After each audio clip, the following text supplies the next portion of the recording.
This is Duke University.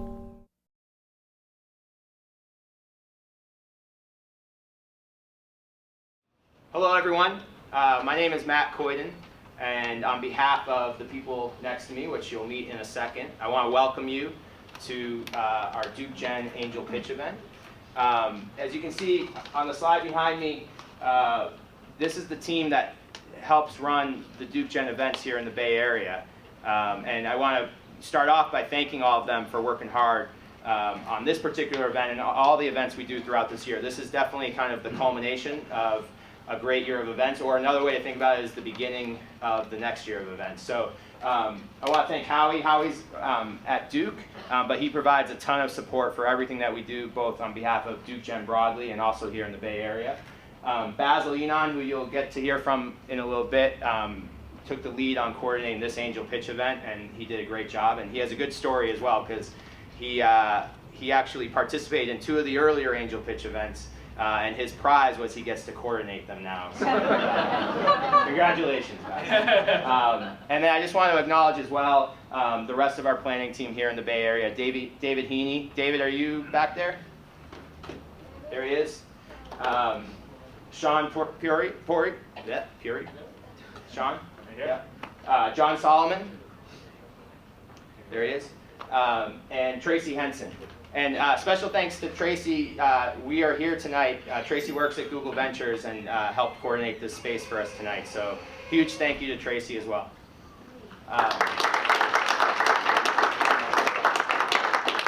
So really quick, how many of you, is this your first DukeGEN event? Awesome. So why don't we start then, before we get to the pitches, by talking a little bit about what DukeGEN is all about. And in order to do that, I'm going to hand over to the 2 founding co-chairs of DukeGEN, Howie Reed and Reed Lewis. Thanks, Matt. I'm glad to be here. So my name is Reed Lewis, and can you hear me? Yep. Yeah? So I'm Trinity 84. Right? I was a computer science guy, and when I graduated, I ended up being the founding CEO of a software company. And if you've done that, you know there's a lot of learning, a lot of challenges. And along the way, I noticed that there were a lot of great Duke people that could help me, but there was no easy way for me to find them or for them to find out about me and help me out. And this was not the case for people that were lucky enough to have gone to Stanford. Right?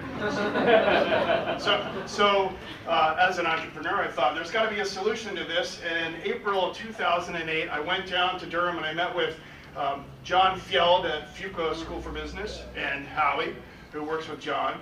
And I said, we need to found an organization with a mission of connecting and empowering Duke alumni to support entrepreneurially minded alumni in all courses of their entrepreneurial adventure, to help them, inspire them, and really together we can achieve a lot more than we can alone.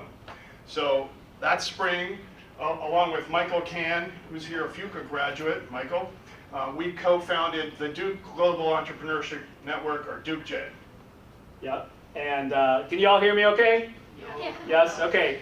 I'm gonna shout, I'm sorry for the people in the front here. So, Reed actually said at that very first meeting, he said, let's make progress each week. So since April 2008, Reed and I have spoken each week on the phone. So that's about, I don't know, 250-ish calls. And so we created DukeGEN, the Duke Global Entrepreneurship Network, where one of the main things we focus on is productive connections. And so what does that mean? So we started and we said, let's use LinkedIn and let's create a group and see who we can get together that's interested in entrepreneurship and is a Duke alum or student or faculty or staff member. And so we started with 0 Dukies, and we're now up to 5,500 Dukies. We're the largest university-based entrepreneurship group on LinkedIn, and we're the third. Yeah, there you go. And we're the 3rd largest Duke University group, just behind the Alumni Association and the official Fuqua group. So we're really happy with that. And so what does that mean? So here's an example. You see Chandra, who's a Duke alum who I've actually have never met in person. She posted a question, which you might not be able to read, but she's saying, hey, I'm starting a tech company, and I'd love to get input from people on what kind of domain name I should use for my company. And so that red arrow points to the number of responses, 24 comments And if you scroll through and you can see the comments, they're actually pretty detailed here. So this is just a great way for Chandra and other Dukies to tap into the collective wisdom of the crowd here. Reed? So with this mission, we're looking for programs that would connect people. And if you have an idea, we want to hear it. But starting that year, we had networking events.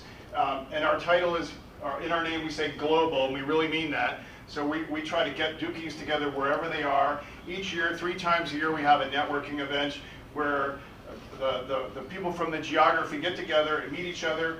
At our event, I always tell people you should leave with 2 things. One, something you could do for someone else, and one, something that you've taken away that will help you with your entrepreneurial goal. So since 2008, we've hosted over 120 of these events in some of the locations listed here. And if you want to join us for our 13th round, it's going to be August 7th, hopefully at a location near you. I've highlighted the San Francisco event, which is going to be at the Monkey Inferno, thanks to Sean, who's offered to host us. Space is limited. Actually, we have 350 people that RSVP'd for tonight's event, which is a new record for us. And at Monkey Inferno, they're going to be able to host about 60 of us that night. And if you're in Washington, D.C., I'll be hosting the event too. So a couple additional things that we did with DukeGen, we kept on getting some of the same questions. Who are the investors that are Duke alumni? So we put those together on our website. Who are some Duke alumni who have done something interesting in the entrepreneurship space was a question. So we started to interview people, including the founders of, in case you don't know, Melissa and Doug. Melissa Bernstein is a Duke alum. Aaron Patzer, Aaron is a Duke alum. He founded Mint.com. And Mark Rampolla started Zico. Those are just a few of the names of people of companies that we profiled. And then lastly, I'll say that we started, and then I'm going to pass it over to Matt, we started an angel pitch event. So actually Jim Scheinman and Michael Can were having a conversation, and Jim said, wouldn't it be great if we had some Duke startups pitch? Jim is sitting right there. And so these are 8 Duke startup teams that pitched to 4 Duke angel investors in front of a crowd of Duke alumni. So this was in 2010 over at Pier 38, Dogpatch Labs. We did it again in New York City that fall. Again, 8 Duke startups pitching to 4 mostly Duke investors in front of a crowd of people at Union Square, mostly Duke alumni. We did it again in San Francisco. I won't talk you through all of that, but just to say that this is something that we've done again and again, and we've really enjoyed it, and are glad that you're here. So here's a bunch of ways to get involved. I sent this to most of you in your Eventbrite reminder from a couple days ago, so I won't go through those things. And I'm going to pass it now to Matt to talk about some stuff that's happening locally. Great. So before I get into this, I'm curious, how many of you in this room are a recent graduate of Duke, meaning that you graduated in the last, let's say, year or 2? Great. Welcome. And how many of you are current students? Awesome. All right, so we'll talk a little bit about what some of the current students are doing out here tonight. So as Howie said, this is our 7th Angel Pitch event. We alternate back and forth. We do 2 a year, 1 in New York, 1 here in the Bay Area. So this is our 4th, I believe, here in the Bay Area. And we have a lot of, in addition to tonight, we have a lot of really cool stuff going on here in the Bay Area this summer. So the first is, as Howie mentioned, there's the August 7th happy hour networking event at the Monkey Inferno. And we'll be working on scalping those tickets, so we'll get you guys in there if you're willing to pay up. But 2 programs that are student related that I wanted to highlight in case some of you weren't aware of them, because they're really kind of exciting and really cool programs that are starting to bridge the distance between the Bay Area and Duke. The first is Duke in Silicon Valley, which actually I believe just completed today. And I know there's some students here. Raise your hand if you were part of the Duke in Silicon Valley course. So if you want to learn more, talk to those guys over there. But this was a month-long course that was taught by Matt and Clayton Christensen and it was taught on Apple's Apple University campus, or Apple campus at their Apple University, however you want to say it. And it was kind of month-long intensive. It was somewhat modeled after some of the programs that you've heard of, like Duke in New York and stuff like that. But this was here in Silicon Valley, and it was all about entrepreneurship and innovation. And we can talk to the students and learn more about, but by all accounts, it was a really great initial program. And I know in talking to Eric that they're going to be modeling that and doing a lot more of those types of programs in the future. And the second program I wanted to highlight was the Duke Summer Innovation Program. This is the second year that we've done it. Last year was the inaugural year. And for those who are participating in the Duke Summer Innovation Program, can you raise your hand as well? Great. So the way this works is we're bringing 16 students this year out to the Bay Area. 10 of them are working at Duke alumni startups, so we paired them as internships at Duke alumni startups. And then 6 of them are working on their own startups out of Rocket Space, which is an incubator here in the city. And then once a week, we bring them all together for what we call a curriculum session. And we bring in Duke alumni speakers to talk on a whole host of topics related to entrepreneurship and investing and the idea of kind of company and product creation. And so when they come out of it, they have a really good taste of not just what it means to be an entrepreneur, but what it means to be an entrepreneur here in the Valley. And as we all know, that's a really special thing. And so here, the picture that you see on the screen is last year's group when we went to visit Eddie Q at Apple. And it was a really great summer. And I know from talking to some of the students, it definitely changed their perspective on what they were doing at Duke. I know a handful of them kind of switched majors, and kind of really started to embrace what we're talking about out here. So with that, I want to hand back over to Howie to continue. Great, thank you, Matt. And just before I continue, I know there's a lot of people sitting in the way back here. We have 5 seats up here. We've got probably another 5 there. I would invite you all to come up here if you want to have a seat. Yep, there you go. Come on up. Don't be shy. Now is a great time to come if you want to have a good chance of seeing the whole show. I see a hand raised there. Actually, if you have a free seat available, please just raise your hand. If you have a free seat next to you, just raise your hand. If you're in the back, please do come up. You're going to have a much better time watching the pitches. Don't be shy. Now is a great time to come on up.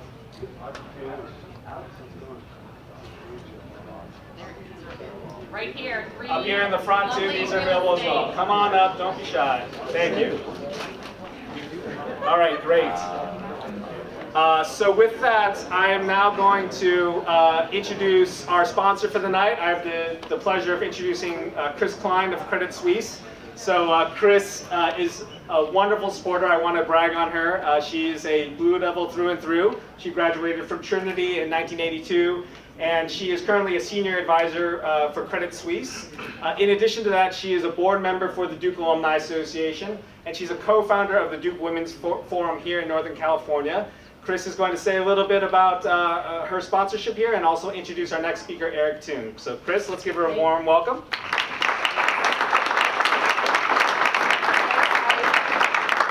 Can you guys hear me okay in the back? Okay. Great, excellent, thanks. Well, on behalf of Credit Suisse, I'm absolutely delighted to be here tonight. It's wonderful to see so many Blue Devils in one place. We actually have a group of 50 bankers that cover technology companies across all verticals, and we're here in San Francisco. So I'd be delighted to talk to anyone about that. And my partner, Jan Piotrowski, is here as well. Jan, he heads our venture coverage effort. But more importantly, I want to move to introducing Eric Toon. And Eric is head of the Duke initiative around innovation and entrepreneurship. And prior to being appointed to that role in November of last year, he was actually on loan to the Department of Energy, where he headed up the ARPA-E effort, focused on really developing innovative financing for energy companies. And Eric has really been building out the effort around innovation and entrepreneurship here. He joined Duke back in 1990 and is a professor of chemistry and a professor of biochemistry at Duke. Prior to that, he was up in Canada at the University of Guelph, where he got his BS in chemistry and then studied at the University of Toronto, and there got his doctoral degree in applied enzymology. He also studied at Harvard with Eric's flinch. Whenever I say that, he flinches. He studied at Harvard with Professor Whiteside. Eric has over 220 published scientific articles and over 20 patents where he's listed as an inventor. He's, in addition to being an accomplished educator and scientist, he's also a true entrepreneur. Eric is a founding scientist of two scientific biotechnology companies, one of which folded. So he absolutely knows what's entailed in being an entrepreneur. As Professor Broadhead said in appointing Eric, innovation and entrepreneurship have become major priorities for Duke because they connect to the heart of education, using creative powers of the mind to invent a better world. Our university-wide initiatives have gained speed in recent years, and with a leader as experienced and dynamic as Eric Toon, they will continue to thrive. Please join me in welcoming Eric.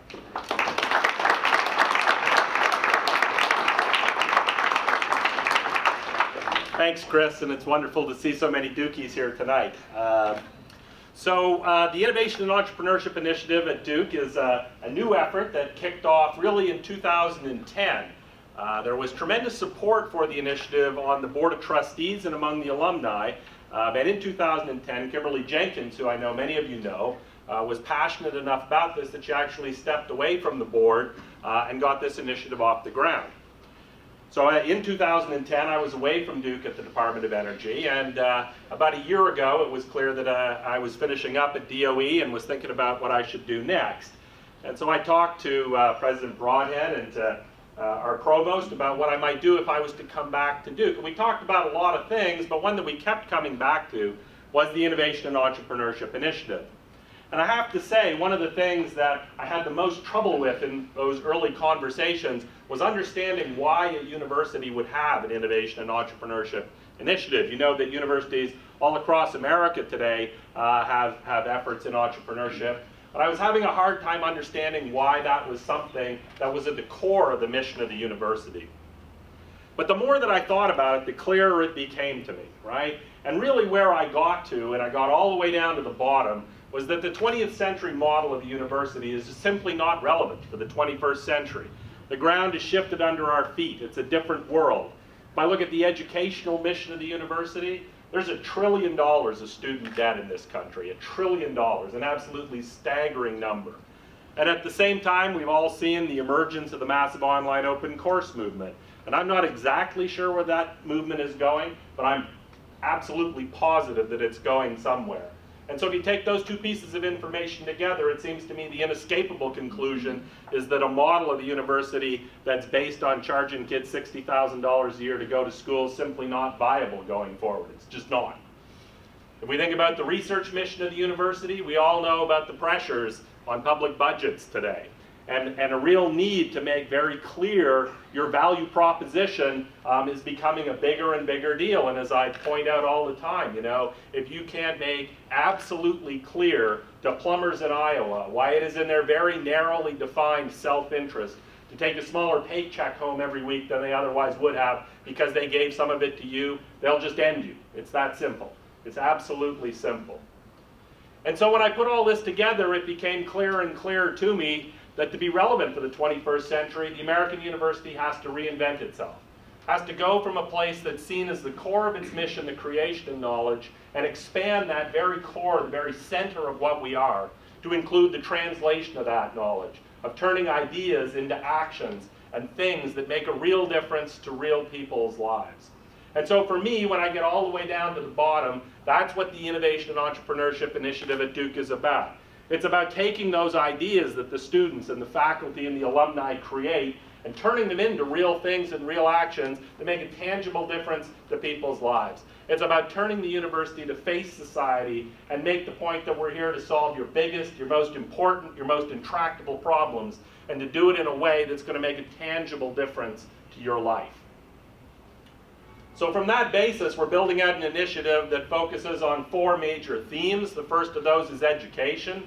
And that's an effort that reaches from undergraduates to alumni and everybody in between. It's about didactic education, new courses. It's about experiential kinds of things. We heard about the Duke in Silicon Valley program this summer that was offered through Duke Global Ed, a 4-credit course that was taught by Matt and Clay Christensen. It's basically Clay Christensen's Harvard Business School course, taught to an amazing group of undergraduates on the Apple campus. I'm very proud to add, by the way, at a Duke event, that of the 20 kids that were there, we had 16 from Duke, 3 from Carolina, and 1 from Wake Forest. And I think that that was an incredible achievement and a tremendous foresight on Kimberly's part. And as you heard from Matt, we're going to expand on that. We've recently had a major gift that's going to allow us to develop sort of our own version of the Mayfield Fellows program at Duke that'll give undergraduates a deeper and richer experience in entrepreneurship across the length of their entire undergraduate career. The second theme or focus of the initiative is around research, fundamental research on entrepreneurship. What is the secret sauce? What's the magic? How do you get entrepreneurship going? How do you sustain entrepreneurship? It's about thinking about new models of finance for early stage innovation. It's about thinking of new approaches to protecting intellectual property in a first to file universe. So the second theme is research, fundamental research on entrepreneurship. The third theme is translation. And this is all about giving the tools to the university community that they need to turn their ideas into action. So it's about mentors and boot camps. It's about funding. It's about space. It's all of those kinds of things that we'll make available to help people turn their ideas into actions. And then the fourth theme of the initiative, I think you could argue, is woven all the way through the other 3 already, but it's important enough that we'll stand it out on its own, and that's social entrepreneurship. We're using the tools of entrepreneurship to address some of the world's most significant and most pressing social problems. And we do that in part because, as many of you know, Duke already has tremendous strength in this space. We have Greg Dees, really the father of social entrepreneurship, and Matt Nash and the efforts that they've done in the Center for the Advancement of Social Entrepreneurship, now the Social Entrepreneurship Accelerator at Duke, the USAID Award, Tony Brown, and many others. So I think it's something that already differentiates Duke from many of our peers and gives us an opportunity to double down on that bet. But we do it mostly because I think it's something that universities should do. If universities aren't going to address these problems, then I don't know who is. So as we build out these themes, we aim to expand the initiative beyond the walls of the Duke campus today. We aim to expand it horizontally by reaching out to the other institutions in the region, to Carolina, to State, to Wake Forest, to Charlotte, the second largest center of banking in the country, to IBM, to Glaxo, to everybody, because we have to build that ecosystem. We already heard today mention of that ecosystem. Without that ecosystem that builds and sustains entrepreneurship, anything that we do by ourselves at Duke will always be limited in its impact and its reach. And at the same time we reach out horizontally to the other institutions in the region, we want to reach out vertically to the big Duke family, to the alumni, to the parents, to the siblings, to everyone who's ever been touched by Duke, to offer you all the opportunity and to come back to Duke and to put your ideas into action at Duke, a lifetime of learning. So I think it's an exciting opportunity. We have big plans and big dreams. I know that I'm already working with many of you in this room on some of the things that we're doing, and I hope that we have an opportunity to meet and to work with many others of you as we're going forward. So I thank Chris, I thank the organizers, Howie and Reed, Matt, and everyone that's here this evening, and I look forward, as you all do, to hearing some really great ideas. So thanks very much for being with us.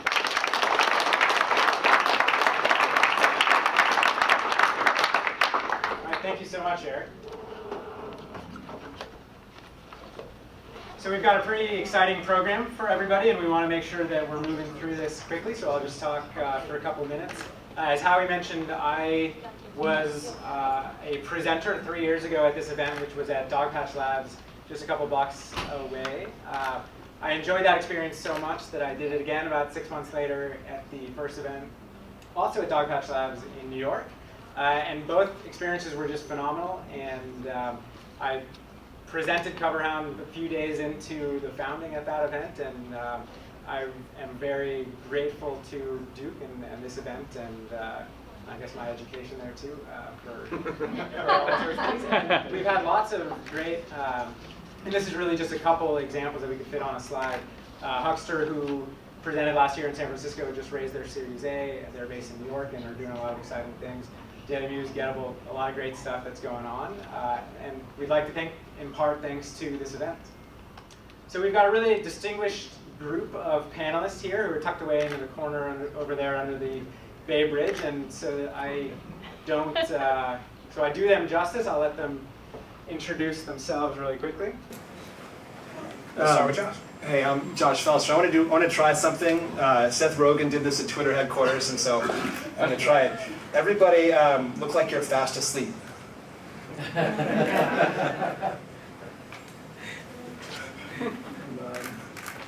right, thanks. Saying that. I will.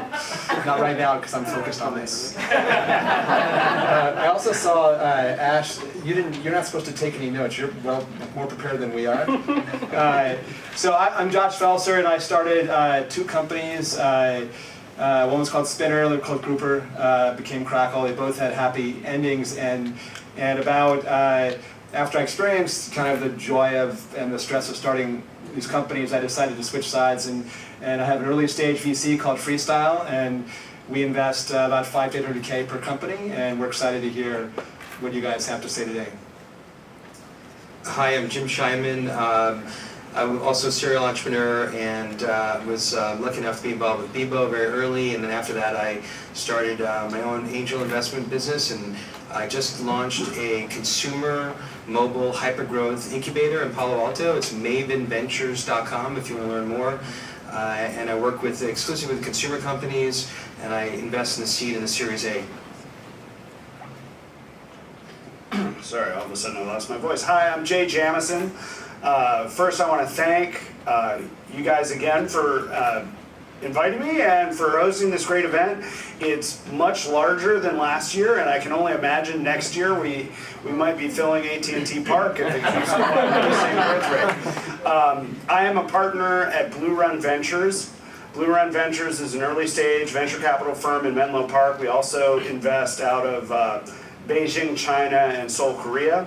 We are principally Series A investors, is principally in the mobile software services and infrastructure space. I've been in the industry for about 15 years. I spent about 10 years at Microsoft. I founded a couple of companies and have found my calling really in the venture capital industry, so I'm excited to be here. Hi, my name is Ash Fontana. I run a bunch of products at AngelList, so all the fundraising products, which is probably what you know AngelList for. We're a big early stage fundraising platform. They help really good companies like Gettable and all the others you mentioned actually have been on AngelList at one point. And that's why Josh says I'm well prepared, because we see all the profiles of a lot of the companies raising in the Valley. And before that, I have my own company as well. Thanks so much.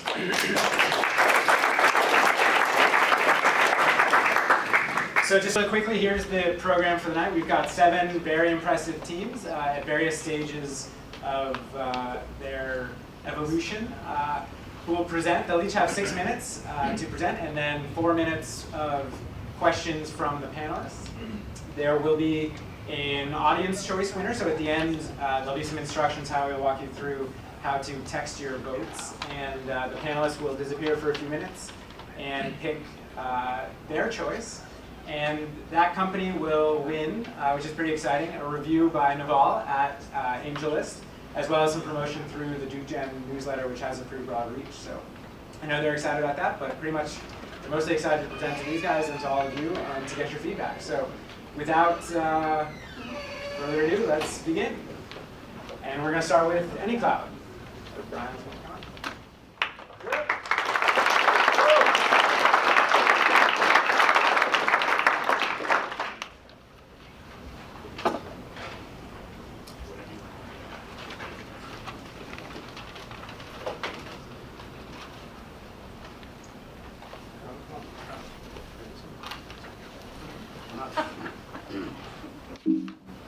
Okay, we're almost halfway through my presentation there. Okay, hi, my name is Brian Jenkins. I'm a Duke grad 1991, electrical engineering, computer science background, and I've been out in Silicon Valley for the last 20 years. I took a road trip out with a friend of mine and landed here and never went back. I've been in 4 different startups since I've been out here, all tech related, and this is my 5th, called AnyCloud, and I would like to take an opportunity to walk you through this. I've got 6 minutes, so I'm going to buzz through it as well. I'm going to get through the whole presentation. Okay, so the number 2 largest photo storage service behind Facebook is email. And email is a big problem for photos. They're hidden, they're inaccessible from cloud services, and this is one of the big problems that AnyCloud solves. Email is also contributing to this fire hose of photo sharing.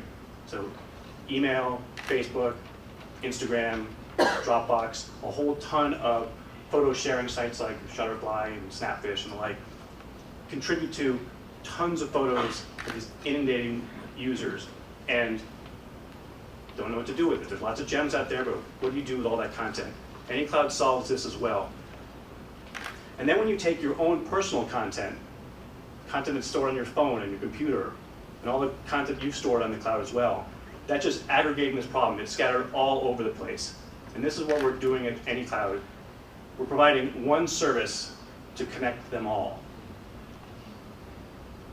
So AnyCloud is a meta service that provides a way for users to link their accounts through email, social, Facebook, Google+, Instagram, their storage both online and offline in a way that provides a unified view of all of their personal content and all content that has been shared over all the years.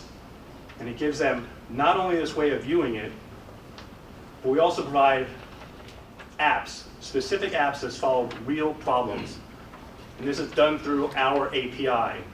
So we are doing our own branded apps, AnyCloud apps, that will allow you to move content from email attachments into the cloud, be able to provide you a way to move content from mobile device, desktop computers, anything that's been shared with you. When you find those nuggets that you want to keep, be able to make your own copy and put it to your own cloud storage location. We're also opening this API to other third-party apps, to partners. So you want to be able to do photo printing, photo books, stream this to your TV, all that will be enabled through the AnyCloud API. Now, one specific example of what we're doing from the app perspective. AnyCloud Zero is a very, very simple way for users to swipe through content and keep the gems that they want and disregard everything else. So think about all the attachments in email. This is a nice, very simple way. Swipe up to the cloud, swipe down to disregard it. And this is actually an app that's being developed right now by our summer intern, Felix Chow, who's a Duke intern and just finished his freshman year.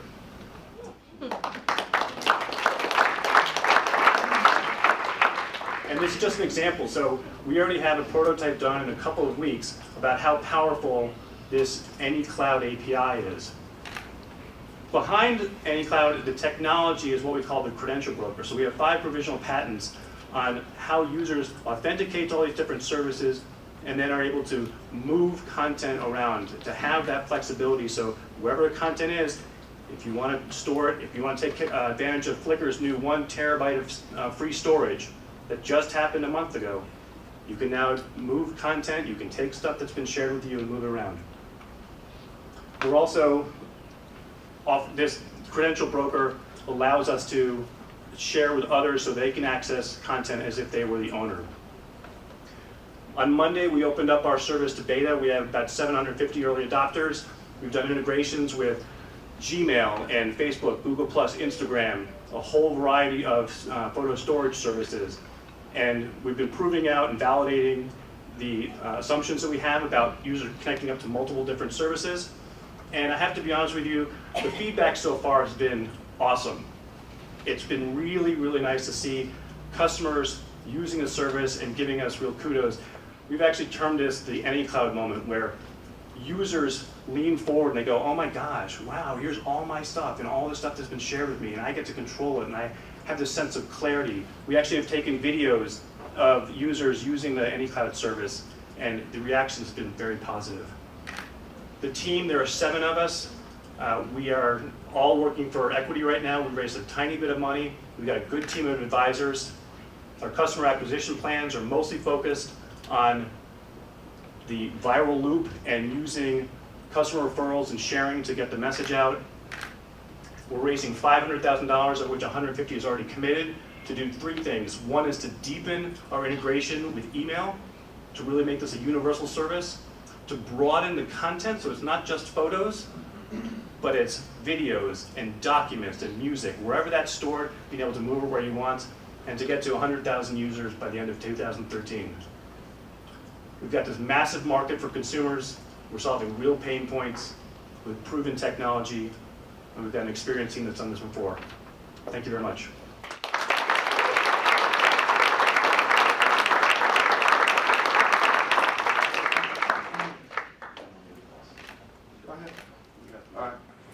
I'll ask the easy questions first.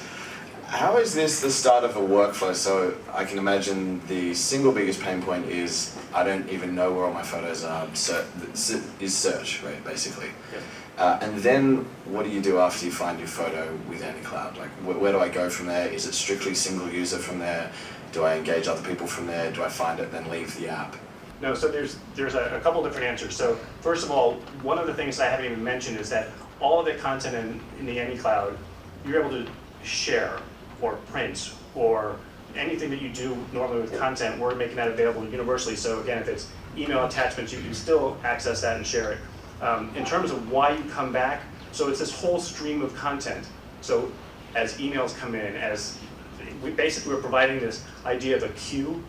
So users can come back at their own leisure, and I showed you the AnyCloud Zero, but it's that type of application where all this content, and I can very rapidly say, okay, I've seen this, that's a picture of my kids, I want to keep that, and these photos from the vacation and the school and so forth, wherever that's coming in from Flickr and Snapfish and all this kind of stuff, comes in that queue, and over time, you're just going to keep on interacting with that and be able to keep the nuggets you want, the gems out there, and get rid of the junk. Cool. Really ambitious. My only feedback would be focus on one pain point and talk through that in this sort of in a pitch contest. Thank you. Context. I think that, so I guess first of all, I'm going to sort of adjust slightly, and instead of asking questions, I'm mainly going to use the minute and a half that I have to just sort of provide perspective and feedback. To me, the thing that really is important is giving a user an experience where they're like, I'm going to sign up one service, and it's going to yield something immediately in terms of a better photo experience. I use EverPix, for example, as one example of that, where it's just like, okay, I know I have a bunch of stuff on my C drive, and I just want to see where the photos are because they're in all these crazy places. And so it sounds like you're going after that. And when I hear your pitch and I hear the customer quotes, those are, I think, quite enthralling. But I do think that sort of talking about, well, what is that first 3-minute experience a user has, and how many people that come to your website convert to actually take a first step to activate, understanding that funnel and really being able to talk through that will be, I think, really important. It seems really promising and a lot of opportunity. No question it's a problem, but I think just a little bit of tightening in on how a user falls in love with that service and how you sort of activate them and then continue keeping them alive is something that I'm really interested to learn more about. I thought it was a good presentation. I get a sense of what you're trying to achieve. I'm wondering 2 things. Practically speaking, so this is a web-based or is it mobile-based? So the underlying infrastructure is a meta web service. So all the links to all the content is all done through a web service. The apps, most of what we're focusing on right now is apps to solve specific problems. And now those apps tie into the AnyCloud as a service. So you'll have a suite of apps in the App Store branded with AnyCloud that may tie into this underlying. Correct. Now, so just to answer you further, so the service that we put out to beta right now is a web interface into that AnyCloud. So that first user experience, and I wish I could show you the demo here, but it's seeing all your content. It's organized by what's mine, and here's all my friends, and here's the shared stuff. So they're able to get access to all of that from a web service right now. So I would just sort of reiterate that I think one of the pitfalls of many startups that fall into this trap is really trying to do too much. We have a few people that can do actual work, and the engineers. So really to focus in on what you see working to get going would be really important. The other piece is you mentioned a little bit about distribution, and we don't have enough time to discuss this now, but I think that potentially finding a viral loop in this kind of product would be very challenging, and I'm wondering if you've really thought through that. I mean, you have the right buzzwords, but I'm not sure this is a product that people would inherently share. So it's something that if you are going to say that, probably maybe get into a little bit more deeply. Yeah, call. Sorry. Do you have a real quick round? Well, one thing, we're actually not on our Twitter feeds. We're actually taking notes. I have some texts from people saying we're actually checking our Twitter feed, but we're not. The big question is, one question is, I can't tell whether this is a productivity app or kind of a social viral app. So most photo and media sharing apps are kind of, you think of Instagram and others, and it's about kind of sharing with your friends and your followers. And I can't tell which one this is. And if it's a productivity app, then you've really got to address how you're going to acquire customers in a way that you didn't in this presentation. Well, I hope to have some time to address the customer acquisition at a separate. All right.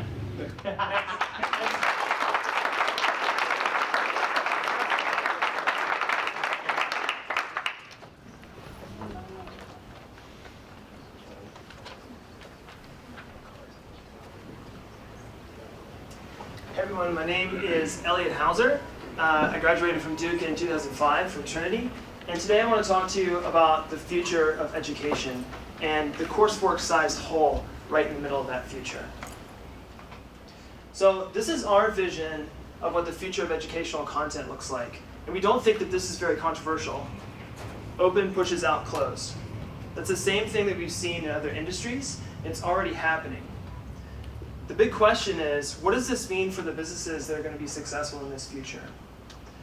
Some existing educational startups see a future where technology replaces educators, where technology does the work of education. And we think that's exactly wrong. We think that educators are in the center of the future of education, and the tech's role is to connect them to each other. Connect content creators who are creating open educational materials. Put a face on those contributions. That's coursework. We think this is the right team to do it. I teach workshops. Actually, next week, I'm teaching high schoolers how to hack the Raspberry Pi using open educational materials. In the fall, I'll be teaching a graduate programming course at UNC using coursework. Brian Marks is one of the few, the proud, the successfully exited edtech entrepreneurs. There aren't many of them. We got them. Eric Martindale is an extremely talented, self-educated hacker. He's been doing startups since high school. This is the right team to make this happen. So we know our customers better than our competitors. What motivates the people who are creating open educational content? It's not saving time, and it's not making money. And yet that's the value prop of a lot of our competitors. Open educational content creators want to know that they're making a difference. They want to find new ideas to use in the classroom.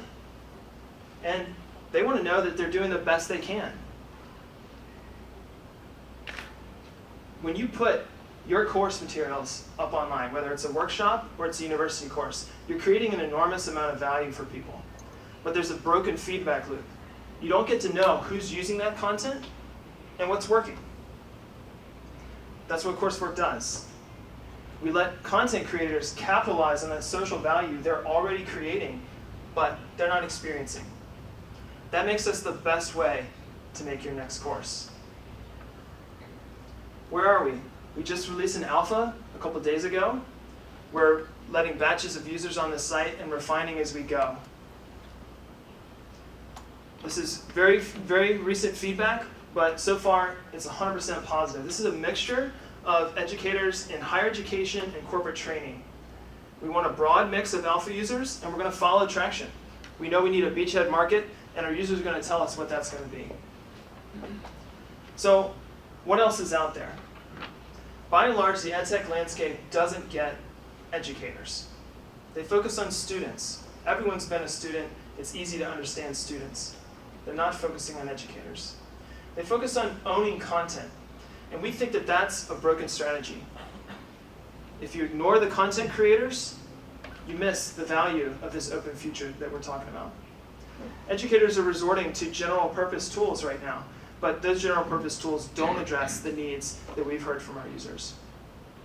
So how are we going to make money? We take as inspiration the open source software industry. It's free to put as much open content as you want on CourseFork. You pay for privacy if you're not ready to share yet, or you have proprietary content. Along the way, we'll listen closely to our users and provide add-on services. So our market isn't just the millions of educators, the millions of trainers who are using open materials right now. We think that there's a dying, closed content industry, educational content industry. There's somewhere that market's going to migrate to. And education and corporate training are huge markets. We think we're right at the center of that future. So some late-breaking news. I think this is an appropriate venue to announce this. We're exploring a partnership with Duke, and we think this is a sign of the future. They want a platform for their professors who are teaching on Coursera to share and use their course materials. To, if they choose, make their course public so that anyone can teach that same course. Duke wants to talk to us about that. So we are built in our DNA for this open future. We're valuable to user number one. It's intuitive that we're valuable when we have lots of users. But user number one wants to see their impact. They want to see who's looking at what, who's reusing what. Our users drive traffic to us by driving traffic to themselves. When they create open content, they want people to see that content. We have low barriers to adoption. We can scale fast. We have a clear path to monetization. So right now, we're about to open a round of convertible debt. Most of this is spoken for. So our ask is that we want to build the foundational relationships for our seed round. In our A round, we think that's going to come from institutional sources from San Francisco or New York. So thank you guys very much.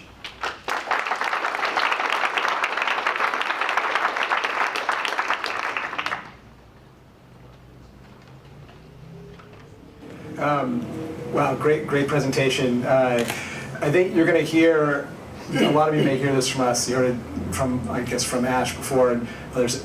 Focus. So it looked like you were offering every course under the sun, you know, in all these different areas, and I couldn't tell from what you were saying what you were really focusing on, like what's first, what's second. So maybe quickly take us through kind of how you see the market developing for you. Sure. I think a mentor here, there's a company called Simpose that is behind the website Craftsy. And I heard about them. They're a video education platform, a how-to platform. And when they first started, they were Simpose, and they put up 10 videos. And one of them got 10 times the views of the others. It was a knitting video. Out of that came Craftsy. There may be something like that for CourseFork. We want to see this drastic imbalance in terms of user segmentation, content segmentation. That's our beachhead. We don't want to get pigeonholed into any one content. We don't want to overfed to any one type of user, but we're going to follow traction. Let's see. So tell me more about how you compare to Creative Live, and this area is exploding. It's a great time to be an entrepreneur in this area, but it's also very competitive. So how are you going to differentiate your offering with creators from some of the others that are out there? Oh, that's a great question. So we envision ourselves really at the center of that future, right? A lot of our competitors are focused on delivering content to users, to students. We are about collaboration between educators, and I don't know of any direct competitors that are focused that way. So we're not Heroku for education, we're GitHub for education, right? We want to plug in to these partners. I thought it was a good presentation. I guess for me, there may be one more visual on exactly where you're going to play. It wasn't crystal clear to me. For example, I'm thinking you're kind of trying to disrupt the Coursera's in a way. And so this is allowing the educators to put their content up without having to work with the Coursera. But that only works if you have massive distribution. Otherwise, it's not really that interesting for educators to work with you. Is that right? Well, I think that Coursera is Heroku or Rackspace for courses, and we're GitHub, right? So there's amazing courses. Duke right now is reaching 700,000 students. Can I teach that course in my classroom? No. There's 12 Duke courses up there, and those materials aren't available to me. I want to use them in my course. That's what we do. And so then I would say maybe there's a way to have a slide that kind of visualizes, for me, a little bit better than that. Sure. Thanks. So first off, I agree. I really enjoyed the presentation, especially at the top when you say you think the future of education is open, because it was, what I liked about it was it's a simple message, it's a profound message, it's a very disruptive message, and I think it's more a message for sort of entrepreneurs more broadly, where often people won't sort of say, hey, look, this idea is big, and it's a little bit, it's crazily disruptive, and I think those are really exciting businesses. They sort of attract attention despite being broad and audacious and all that stuff, and so I applaud you and sort of highlight that as an example. My question is, I guess, when I think your description of, hey, we're GitHub for education is spot on. My question really is, and sort of the perspective I'm trying to understand as an educator is, GitHub, as I think about it, was sort of built on the foundation that was laid on Git, right? So developers that gravitated to GitHub understood what Git offered. They understood the concept of forking is quite natural if you're familiar with Git. Educators, however, I'm not clear in my head like how educators think about forking or how they think about collaborating in this future you're describing. So how does that happen? And what's your view of how that future comes about? That's a great question, and you're exactly right. There is no Git for courses, and so we're going to have to develop that too. We have a user education challenge, and it's this. Instead of wikis, where we're all editing the same thing, you have a course, I fork it, I get my own copy. That's our challenge. Can we convince people that that's a better way to work? We think we can. Yeah, and then the quick question I have is, in Git, generally if it's GitHub-y, it's all open sourced. When somebody puts stuff here, presumably they're giving up all rights. It's Creative Commons by default. Right. Okay. If you want to restrict, then you pay for that privacy. Got it. I'll be super quick. Great mission, great team, whatever else. Fundamental product question, how forkable is coursework? On the one hand, you've got objects, models, whatever, with code, and on the other hand, you've got totally unstructured text with Google Docs. And so fundamentally, I didn't get a sense from your presentation, maybe you can just do this by showing us the product demo of what is forkable, what are the pieces that are traded across your network. Yeah, great question. I'll be happy to talk with you after. Thanks.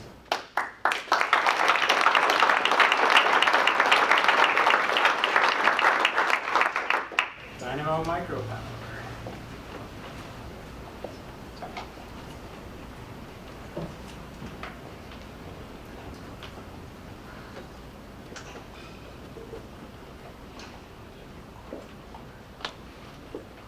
This is a nighttime satellite image in the United States. These bright lights are New York, Chicago, and San Francisco. But check out these bright lights. These aren't cities. These are oil wells in the Eagle Ford and Bakken Shale. What you are seeing is the light being produced from natural gas that is flared across 10,000 wells. What you are seeing is a valuable resource that could be used to provide power, but is instead being wasted. What you are seeing is an opportunity for Dynamo Micropower to create value from waste. Exploration and production in shale oil is conducted in remote locations. To power production activities, oil companies must truck in large diesel generator systems which require diesel fuel to be shipped in at $5 per gallon. This is expensive, and the resultant cost of energy is over 50 cents per kilowatt hour. In addition, these systems require constant maintenance, and they are subject to frequent downtime. The resultant effect on the industry is millions in unrealized revenues a year. Our purpose-built product removes or reduces all of these operational headaches and reduces the cost of energy by over 80%. To do this, we built a product that operates on flare gas and married that with simple manufacturing processes found in the automotive industry with a simple design that has only 20 parts. The importance of this simple design is fundamental to our value proposition. But while I explain that, watch as my co-founder and fellow Dukie, Ivan Wong, assembles our first engine. As you can see, our engine is easy to assemble and can be rapidly manufactured in high volume. In addition, our system is designed to operate for 1 year without maintenance, but we will also remotely monitor our product in the field to head off any issues that might arise. When the time does come to conduct maintenance, the only skills and tools that are required are those already found in the oil patch today. We are committed to ensuring that any maintenance call will last less than half an hour.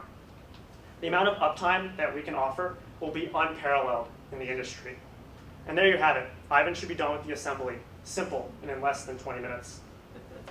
Our customers have only two options in the oil field today: diesel generator systems and conventional microturbines. I've already explained to you the cost and hassle of owning a diesel-based system, and some groups have tried to convert these engines to run on natural gas, but they have not solved all the technical difficulties with running on flare gas. The problem calls for using a turbine, but the problem today is microturbines are too complicated. The capstone product, for example, has hundreds of high-precision parts, meaning it takes a long time to assemble and is very expensive. Furthermore, this system requires specialized maintenance in the field, which leads to extended periods of downtime. Our product can be manufactured for $500 per kilowatt. By comparison, our competitors' products go for over $2,400 per kilowatt to manufacture. This means we have ample room to competitively price our product and split margins with ourselves and our distributors. The opportunity to provide power to these oil and gas markets is $500 million. Once we have successfully penetrated this market, we will target other verticals, such as portable power generation and cogeneration, both of which are multi-billion-dollar opportunities. To take advantage of this opportunity, we have built an amazing team. My co-founder, Ivan Wong, Dr. Wong, is one of the few people who can effectively design systems of this size. Besides Ivan and myself, we have brought on two startup veterans, Paul and Matt. Paul and Matt have worked at 5 startups, have taken 2 of them through IPO, and have raised $50 million. Paul is a serial CEO with 30 years of experience, and he supports Dynamo in finance, marketing, and business development. Matt, a former CTO, developed turbine systems at GE for nearly 25 years, and he ultimately ran mechanical design for small gas turbines. In addition, we have built a coalition of industry partners, including the General Turbine Systems, the Gas Technology Institute, and Interfering. We have 2 patents awaiting a response from the US Patent Office, and we are developing unique IP around our combustion technology. We have a pilot lined up with a customer in the oil and gas industry, and we have been recently awarded $635,000 to build the engine for this pilot from the National Science Foundation and a customer consortium, the Strip-A-Well Consortium.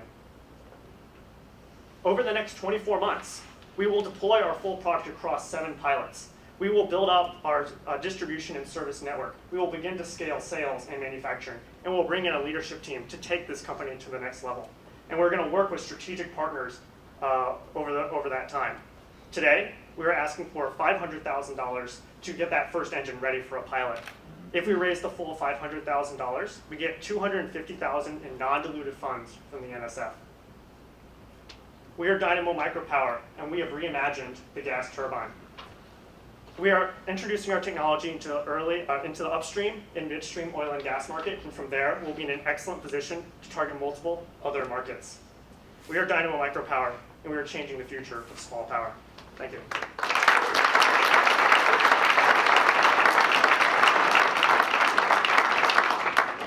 That was an excellent presentation, really good problem definition, very tactile, and even the iconography was pretty impressive as well. I'm personally interested in talking afterwards.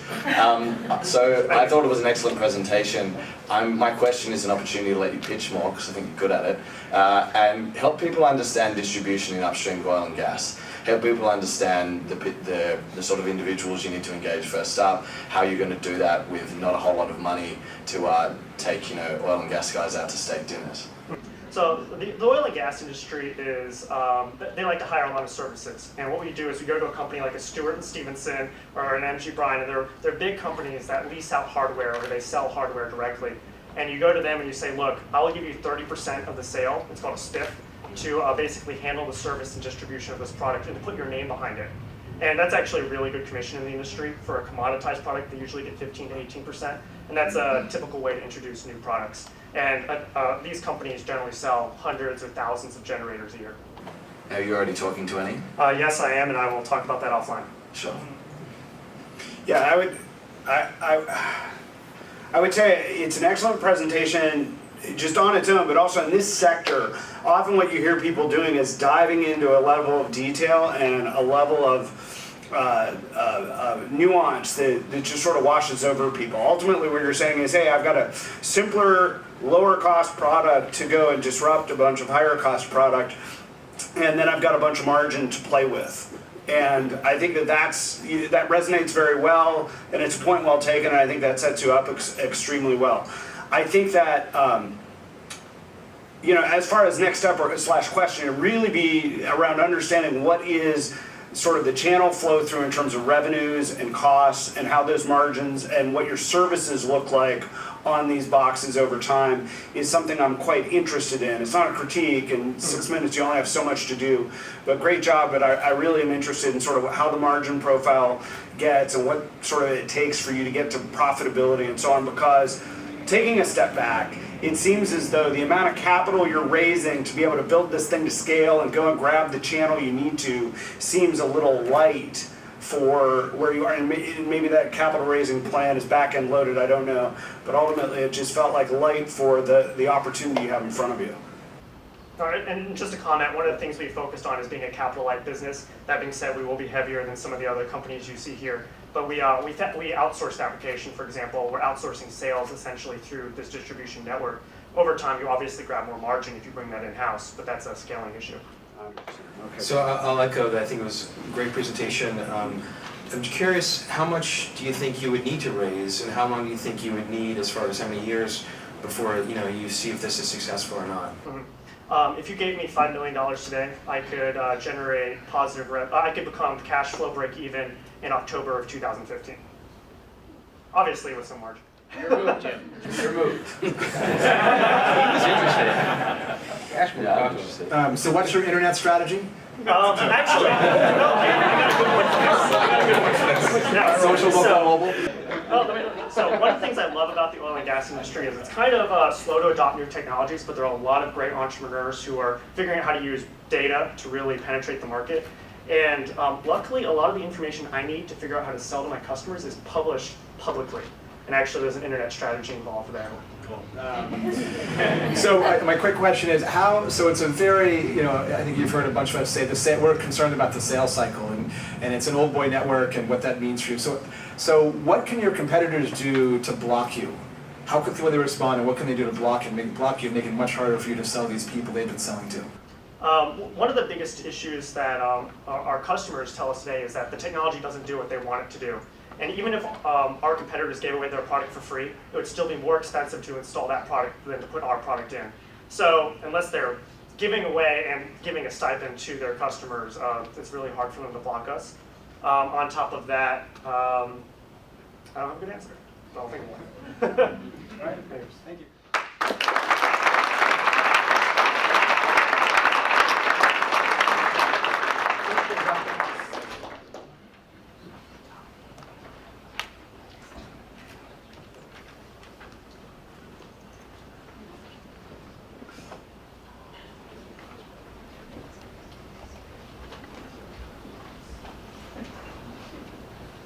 Hi, my name is Melvin Hines, and this is Alex Pritchett, and we're with Inc. Academics, the world's first truly personalized online tutoring marketplace. And in the next few moments, we'll show how with your partnership, we can actually help change the online tutoring industry. This is Sarah. Sarah is a first-year student at Duke University, and she's undergoing her first final exams period. And to Sarah's surprise, there's been a lot that's been covered over the past few weeks. So what does Sarah do? She knows she can't digest it all. Well, there are a couple of options that she has. First, she can either find a private tutor or even go to one of those tutoring houses, and they'll actually personalize the experience for her, but it'll come at a price. It'll come at about $45 an hour. Sarah can't afford that. So maybe there's another option. Maybe she can go to an online tutoring company like a Tutor Vista or a Tutor.com. Here, the cost will be a little bit less expensive, and they will be a little bit more flexible for her schedule. But she has no idea what she's going to get. The tutor could be the best tutor in the world or the worst tutor in the world. And Sarah's just not willing to take that kind of a risk. So what does Sarah do? Well, she decides that she has to go it alone this time. And unfortunately, this is something that happens for more than 15 million students every single year who are struggling to find a tutor who can meet their needs and meet their experiences. And this isn't just a flash in the pan type market. It's expected to grow to more than $10 billion by 2018. and within the rest of the worldwide environment, it's going to increase to over $100 billion. Fortunately for Sarah and the millions of students just like her, there's a third option. Let me introduce you to Dave. So Dave's a pharmacist. He has experience in biology and chemistry, and he has extra time on the nights and weekends. There are actually thousands of people like Dave who have experience in different sectors like chemistry, biology, mathematics, and they could be providing this service to students who need it. This is really where Ink fits in. Ink enables the connection between the tutor and the student so that when Sarah logs in, she's able to select the tutor that best meets her needs. Different attributes such as price, the tutor's history, the quality of the tutor, and what they offer are enabled through Sarah. At the same time, what happens is Dave's able to pull information from Sarah, so we provide a personalized profile of each student so that when they're interacting with the tutor already knows where does Sarah struggle, where is she doing well in school, and how can I best modify this tutoring section to meet her needs. So at the end of the day, Sarah's happy because she's able to get the personalized tutoring that she needs. Dave's able to provide his service to Sarah while getting paid to do so, and Ink will take 20% of every transaction between the student and the tutor. So how do we do this? We do this through what we call the Ink engagement algorithm, which really does three main things. The first thing is that it personalizes interactions for students. So this is something that currently doesn't exist in the online tutoring market. And we do this through the collection of data through tutor-student interactions. The next piece is really building out data on tutor quality.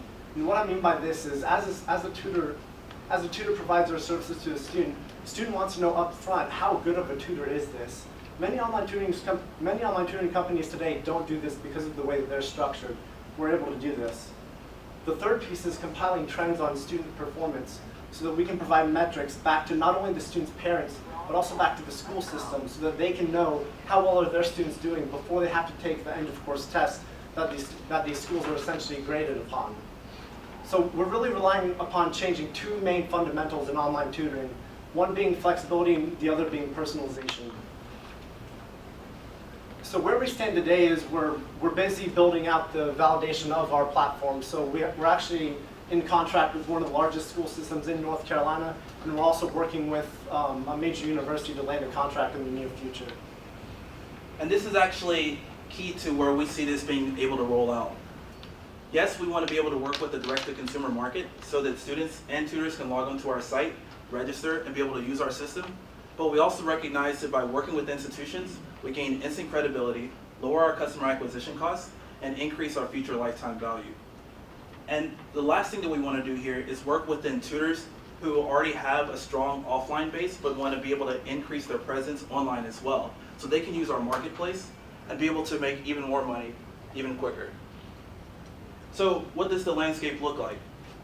As you can see, there's lots of investments going into education technology right now.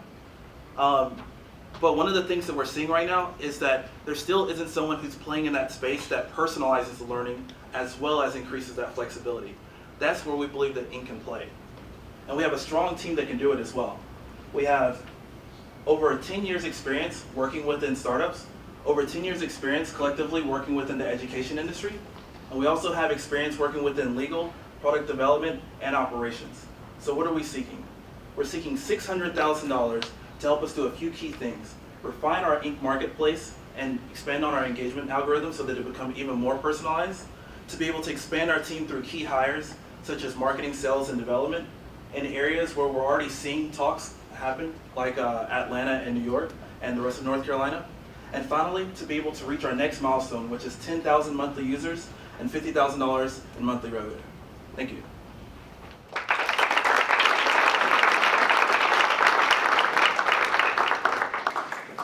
So I'm going to try and focus my attention on this one question I'm about to ask you. So sometimes usually we see a one-headed market. Sometimes there's a two-headed market. You guys have a three-headed market, which is you're trying to kind of go after tutors, students, and schools. So I know you probably have an answer to this, but I'd like to get some clarity on how you're going to attack kind of the three markets. It seems like at the same time, maybe you're starting with one and moving to the others. Yeah, so that actually works a little bit towards our customer acquisition costs. So typical online tutoring companies are looking for people who can be dedicated tutors, 8 to 10 hours a day. What we're looking for are people who are interested in giving back, who are interested in taking the experiences that they know, such as like yourself, and you can log on and decide that you want to be able to provide experience for how to successfully run startups. That can be something that you can do for 2 hours a day. So that's one of the things that we're seeing with a lot of people who are interested in tutoring on our site. As of today, we're actually getting hundreds of requests from people who are interested, as of right now, to work on our site and become tutors in their spare time. Now, that actually leaves one of the other pieces that we have left, which is the actual, the institutions themselves.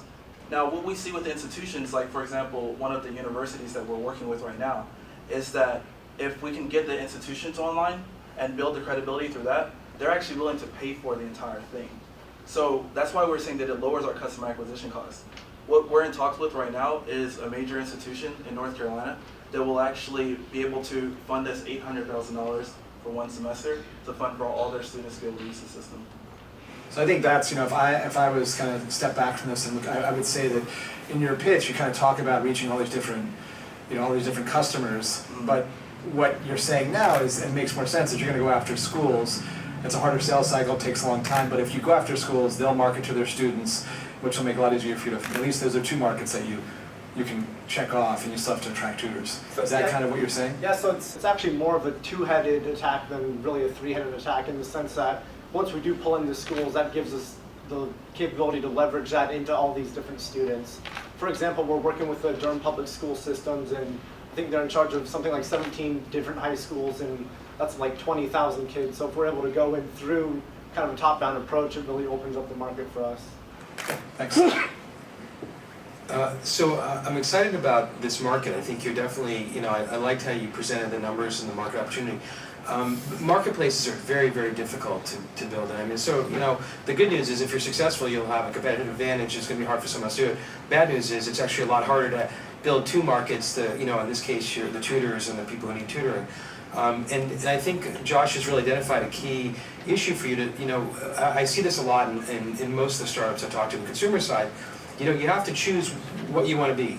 You got to focus on, do you want to get those relationships with the schools, or do you want to build a brand and get your name out to the marketplace and have people find you? And they're very different skill sets from how you're going to build the product and how you're going to market it. I personally like, working with companies who choose the latter, trying to build your own brand, because relying on the third party for your success is just putting, potential more pitfalls in the way. But, you have to decide for you what the right path is and then go for it. Okay, how much? I want to be quick. Okay, great. I guess, so for me, my question sort of builds on the last comment, which would be, it seems like, on one hand, I like the fact that you're throwing out a lot of ideas to sort of see what sticks. The thing that concerns me is saying, in a highly personalized environment, if you understand sort of organic chemistry slightly better than you do, what is the experience then when you both sort of call the same tutor? And how much onboarding is going on to say, okay, I've got to tutor you slightly different than I tutor you, and how does that work profitably and at scale? And I guess I'm struggling a little bit with trying to think about, well, you might need to really sort of, if you're going to provide this flexibility, then I would probably suspect that as you go into market, you're going to have to be very tailored around, we really deliver high value tutoring in this class or this type of thing, because to be both highly flexible in terms of the customized learning and very broad on the educational curriculum you can cover in terms of student experience coming in, to me feels like quite a lot to chew off when you're as early stage as you are.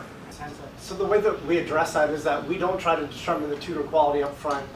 We have a basic screening process to make sure that they actually are tutors and they have credible backgrounds, but what happens is that their credibility will be modified over time. So after they engage in sessions with students provide feedback on how good they thought the tutor actually was. So But when you're starting, my point there would be, when you're starting, you have to have a huge preponderance of your users, those tutorees, have to have a great experience. So I would contend that if you say, well, 60% of the users are like, yeah, it was kind of average, but it wasn't great, that's very dangerous. I just think saying, well, we're going to sort of tutor quality, it'll sort of get itself worked out over time, is a bit, to me it would be a big bet if that was sort of my first experience the product had with users. I think we're out of time. Can we get you next time? Sure. All right, thanks. Thanks, guys.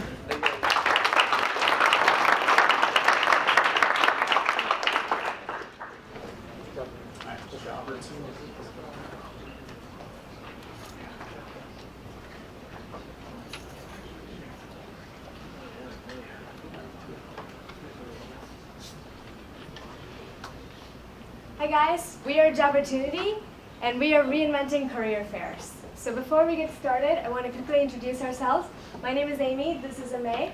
We both just recently, like about 3 weeks ago, graduated from Duke with our MBAs from Fuqua. And we both have technical backgrounds. Amay is a computer science undergrad, and I am an electrical engineering undergrad from Georgia Tech. And we have both been in the tech industry before we came to Fuqua and have been programming and coding pretty much since high school. So, career fairs. Pretty much everyone in this room has probably been to one of these and has probably hated it. It is a really old system that has been stuck in the last 90s for a long time. And it's a very inefficient process for both the companies that come there as well as the students that come there. And we have heard this. We've talked to recruiters over the past few weeks. We've talked to a lot of different college recruiters, and we've heard this consistently from them. And one of the biggest pain points that they've mentioned is that managing paper resumes and managing candidates that come to these career fairs is a huge pain point. And so that's the problem that we're focusing on, managing resumes at career fairs. So the process kind of flows like this. Companies come to these career fairs, recruiters meet candidates, they collect maybe hundreds of resumes, they take notes on them, flag candidates for follow-up, and then they lug all these manual resumes back into their offices and manually scan them and to digitize them to get them into their applicant tracking system. Basically, a huge manual, time-consuming process. Once it's in the system, even then it's not easily searchable or filterable. And then all of the notes that they took and all of the candidates that they followed, that kind of gets lost in this whole process. So the solution that we're envisioning is using QR codes to manage this whole resume collection and application process. Essentially, students would create a QR code of their resume using an easy-to-use web interface. And then companies can scan these QR codes using our app at the career fair and pull up the candidates' resumes. They can take notes on them, they can flag candidates. You can also export them directly into their database so that in a filterable and searchable format so they can access them easier later. So no more manual scanning and eliminating the whole concept of paper resumes altogether. So quick market sizing is about a $200 million spent annually on digitizing and scanning these resumes. It's basically the time that's taken to digitize them and the number of companies that come to career fairs on campus. Talking a little bit about competition, so low-tech solutions out there, people are using portable scanners, they're also outsourcing digitization. There is a startup called RecPass which is using a QR technology to do something similar. And LinkedIn is just announcing a product called Check-in, which is allowing users to check in using their LinkedIn profiles as well. So how are we different? Well, we are taking a school angle to this. I mean, what is missing from these solutions is that these are not, they're very one-size-fits-all and not customizable for the campus recruiting needs. So that's where we're different, and we want to build out an ecosystem that provides a customizable solution for both sides of the equation, the companies as well as the students. And Amay is going to talk more about this long-term vision. Right, so what we are trying to create is build an ecosystem. We want to create a complete solution for college recruiting space. And as Amy mentioned, we are going to start with our step one, which is building QR technology to eliminate this whole manual collection of resumes. We know it's a very obvious problem, and we have a simple solution. But that's not where we want to stop. We want to go to the next step. So our second step is to build a networking platform for students and companies to connect with each other. So companies can have brand pages which can act like a marketing effort for the students, and student resumes will be converted to a student profile so companies can easily access them. going forward in step 3, we want to build analytics for companies just for them to understand how their ROI is for campus recruiting, and then take steps to improve them in the next years.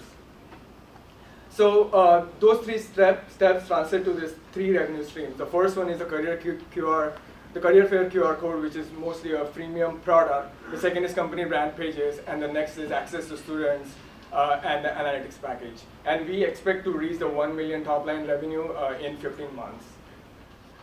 So where are we right now? Last year, we actually launched a product which was geared more towards students, which was essentially giving them a platform for organizing their job search. So consider this as Salesforce for specifically catered for students. And through this, we have actually piloted with 4 schools, and we have over 450 closed beta users. Now, how is this going to be helpful?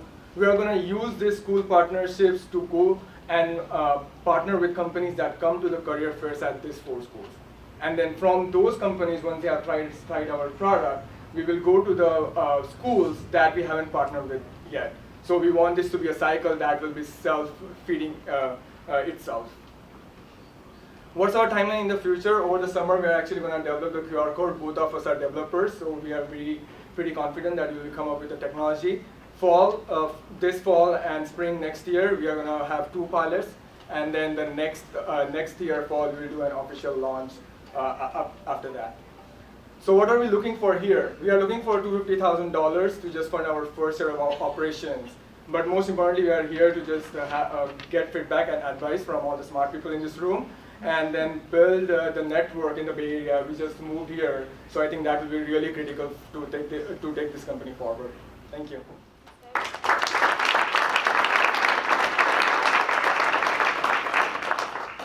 So there's workflow and there's deal flow, right? So workflow is taking something that someone already does and making it better.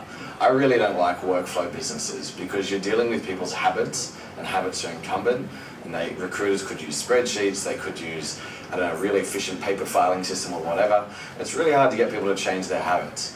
Whereas if you just give people deal flow, in this market, if you give people more candidates, and I can say that in this market, candidates are harder to get than companies from our work on AngelList talent, they don't care. They don't care what sort of sorting system you have or whatever else, because they've got more candidates. How do you deliver deal flow to recruiters? So talking about sort of this delivering candidates and habits that recruiters have had, I mean, they go to career fairs, right? That is their norm.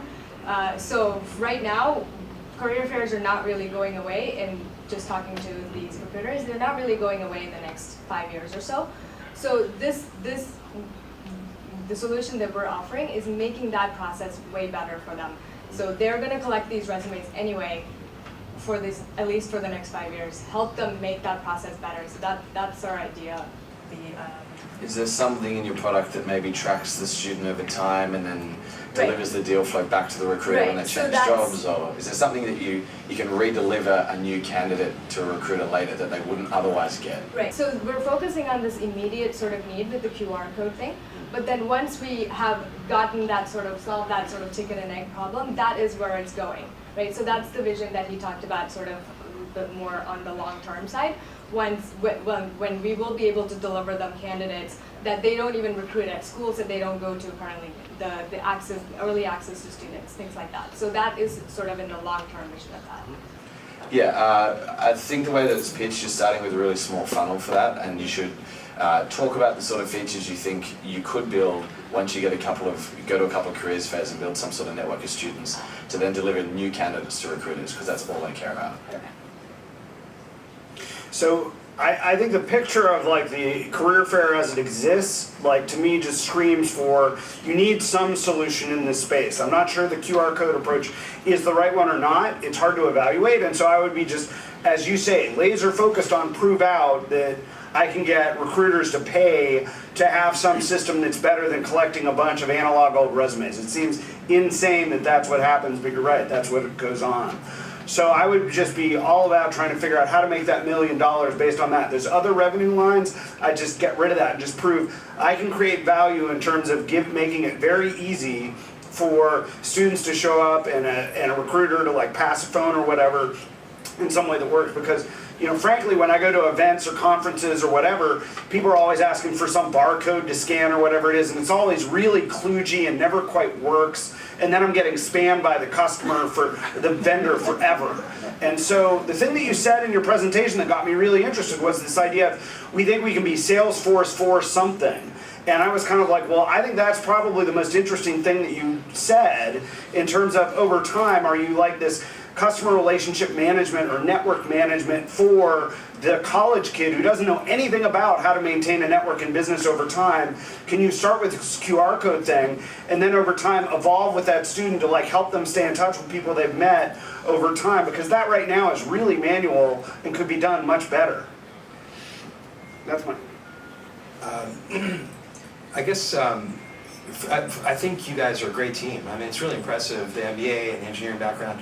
And for me, and this is a message maybe for everyone, is that I'm just wondering, I don't see the big vision here. Like, I think, why are you guys spending your time on this? And I don't mean that, and I think actually there's a business here, but to me this is kind of a lifestyle business. I'm not sure, this is not like a business that a venture capitalist would necessarily put money into unless they see that, is there a potential for $1 billion exit at some point here? I don't get it. And it might just be that maybe I didn't get what you were trying to communicate, or maybe you haven't really thought through that there is a bigger vision, potentially $1 billion business. And by the way, if you decide there's not, maybe that you just get some friends and family money and you do this as a lifestyle business and prove that out, have a nice revenue generating business, and that's okay too. So just one comment here. So what LinkedIn is trying to do with the same solution, that we are not the same solution, but something similar to attack the same problem.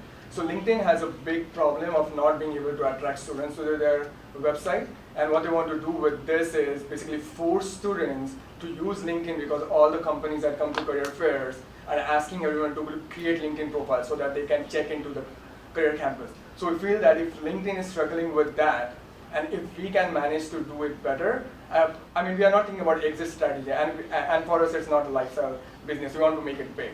But from an exit strategy, if we are able to capture the student market, LinkedIn is struggling big time to doing that. We have talked to literally hundreds of undergrad students, and they just don't use LinkedIn. They don't see the purpose, they don't see value in that. And LinkedIn is trying to change it, and we are trying to be in the same business. And if we figure it out, I think it can be huge. All right, great, thank you.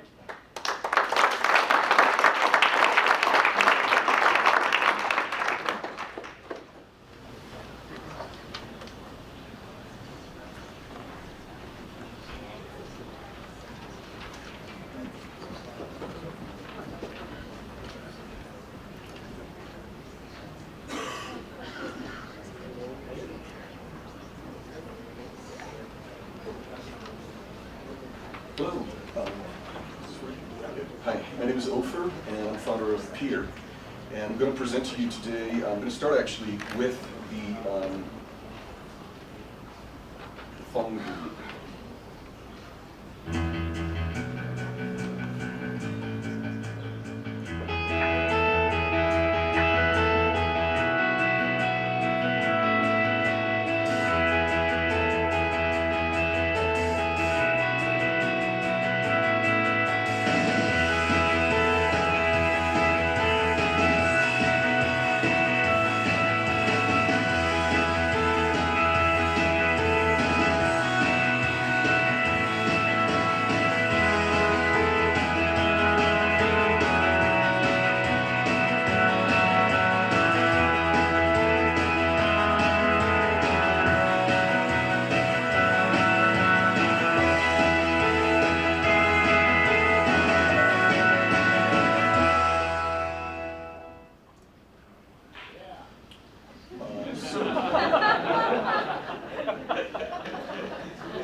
I'm from Israel originally. I've been here for 15 years in Silicon Valley. Worked at several startups. I had a small exit early on.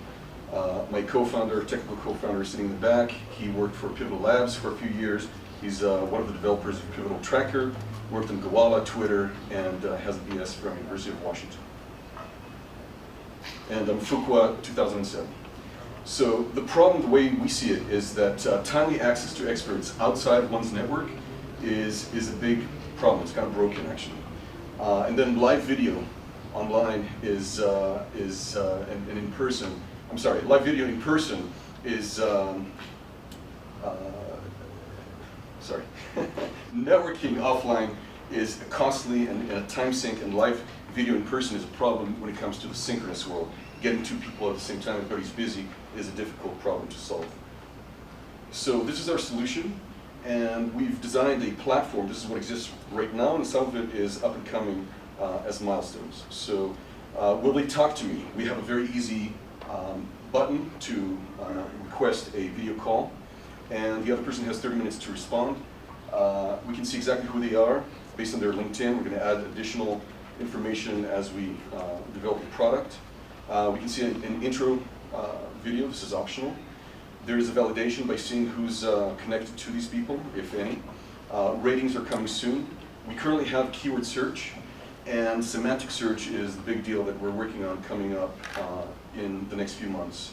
And we can see who's online, how far they are from us.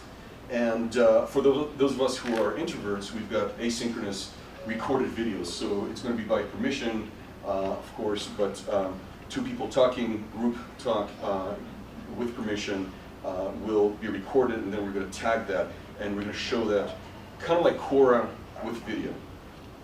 And we're going to crowdsource the video tagging portion and automate it to the extent we can. So people can just zoom right into the area that's been discussed and interesting to them.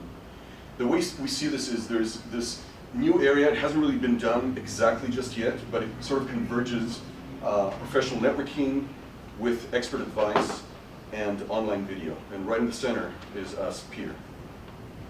The friction that we've been noticing out of more than 300 interviews with existing customers, our appointments are pretty much a drag. Nobody likes to do appointments. They sink a lot of time. Same with money.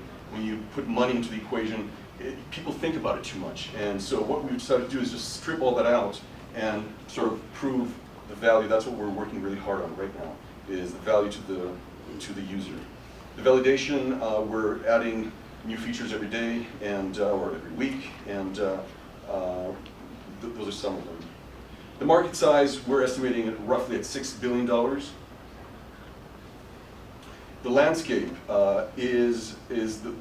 we try to plot this in a sensible way to us, and it's on the left side, on the y-axis, starting from the bottom, the high cost.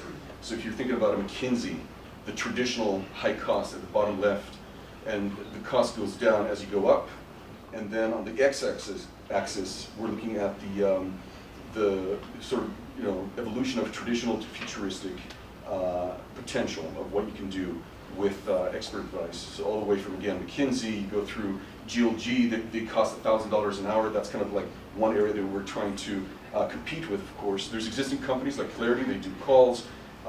There's Pearl, and there's, of course, Skype and Hangouts for video. That's the area of data sharing and video, and all the way up to WebRTC, which is what we're doing, which is we're developing a platform, peer-to-peer, no server in the center, and allows people to connect with each other in the following manner. So we've built a cross-device platform. That's what the WebRTC is for. By the way, we're not launched as WebRTC just yet. We're as an iOS app only right now. You can download it. It's on the App Store. But this is what we're building at the moment. We're B2C right now, but we are in talks for B2B. Obviously, there's companies that need to be able to connect their own employees. Some companies are so large that this is a great manner or mechanism to do it. We're democratizing access to pros, as opposed to telling you, hey, here's a celebrity that you should go and talk to. We actually want everybody in this room to be talking to everyone. So Matt mentioned earlier about Duke, and obviously I think this is a great vertical opportunity as well. And geolocation, who's around me. Yep, okay, so that's it, I guess. Aardvark meets Quora with video, and we're seeking $1 million. And I didn't mention, but I guess we're done with time, so I can mention it as a response to you guys. You can mention it right now if you want to. Go ahead. No, we're seeking $1 million to continue to develop this this amazing platform. We do have, besides us here and some contractors for the designers, or design contractors in Silicon Valley, we do have a secondary office in Brazil. They're interns, but we obviously want to, add serious workforce into this, and this is why we need the money. So I like this space. We're actually investors in Clarity, and I also know the challenges that come with being in the space and building this two-headed market. You've got to attract the creators and the students, right? Whatever you call them. You didn't address how you're going to do that. It's been the biggest challenge for Clarity. It's a chicken and egg thing, and so why don't you talk about that? Also, the appointment issue, which I couldn't understand, you kind of removed that. You said you're not dealing with that, but it's a huge issue, the synchronous nature of it. I know you have a solution to that, we can talk about it a little bit, but maybe address those two things. Right. So, the first one on how we're going to acquire the users, you're asking, right? Both on both sides, the creators, the teachers, the experts, and the users. Right. So, this is sort of the way we see it, the evolution of the slide that mentions that best here is the collaborative consumption. Whereas in Clarity, you have celebrities and people wishing to talk to them and paying them money. Here we're seeing the name of the company is Pier. We want people to offer, everybody's is an expert on our platform. How we're going to attract them, the best way that we're targeting here is through the B2B approach, which we are in talks right now, one company, million users. So we are in pretty advanced talks with a company for that matter. The B2C is difficult. What was the second question that you asked? I'm sorry. How are you going to handle the dealing with appointments and synchronized appointments? Right. So as I mentioned, it's not that appointments can't be done. It's just that they're a really difficult issue based on all the work that we've done so far. So the way we're doing it right now is basically, I don't know who you are, but I'm telling you, kind of like Clarity, here's why I want to talk to you. You have 30 minutes to respond to me. You're in the log, and then you can respond to me whenever you want. And we're playing with that. This is a very, very difficult problem to solve, and we realize that. But we're up to the challenge. So quickly, I like this space. I agree with the challenges. I'm going to just mention a few things on the presentation. Maybe this is helpful for other folks. I think, we saw some very good presentations earlier. In this case, obviously one thing is to practice so you know how much time you have and that you are within that time, right? That's really important. And in general, try not to read what's on the slide. And, whenever you have text, try to make it so there's no text and some engaging picture or visualization and speak to it and just memorize that. I think the market opportunity is interesting, and one thing you might think about is how you work with the LinkedIn and how to use their platform. The other strategy is not to raise $1 million right away, maybe just a couple $100,000 to get some proof of concept out there so you can show that there's some traction, then you can go back out and raise a bigger round. Right, and just to follow that up, that we have raised $70,000 so far. We just came out of the prestigious Startup Chile program where it was equity free and it was a blast, and we learned a lot from a lot of amazing people. Ash was one of the people that I met down there just recently. So so we are kind of like, we feel like we've done the product, we've demonstrated our ability, and of course traction is a problem that every company faces. Money can help with that as well as we build the platform that we need, otherwise we're not competitive. So one of the things that I see with these two-sided marketplaces that I think is kind of a learning or observation is, I think far too few are anywhere near scrappy enough for the producer side. So I can sign up to be a tutor, or I can be an Airbnb host, or whatever it is. And what you want as soon as you commit to being an offerer is you want someone to take you up on the offer, even if it's an employee of the company. So I've signed up for these like tutoring or provide advice, or I've signed up for these, and you never hear from anybody. You just get spam emails from the marketing head saying, oh, please come back and try us. What they should do is those employees should call everyone who signs up to be a tutor and say, hey, I'll pay $5 and listen to you for 10 minutes. And then as a user, and I'll just sort of follow that up with Airbnb did that. Like I signed up a little room I had, and within 24 hours, someone signed up, and they stayed there 3 nights, and I had like $400 in my account. So I become an advocate for it. I'm like, oh wow, this is actually good. I now am invested to help extend the demand side of the business, because it's like it's money in my pocket as a supplier. So often what people will say up here is they're like, well, you got a chicken and egg problem. Yeah, you do. But it's like if you've got someone that lays an egg, make them feel valued. And that's what I would say.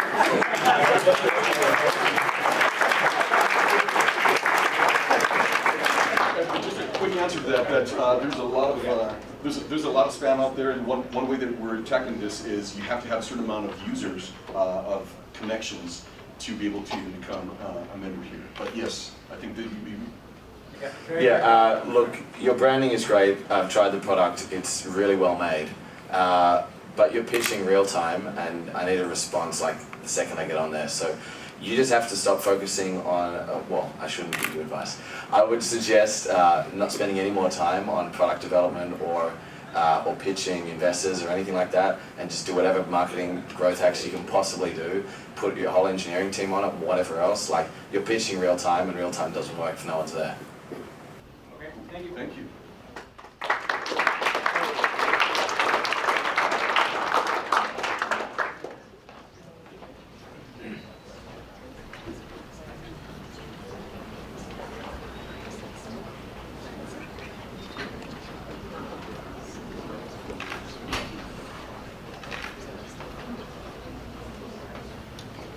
Okay, my name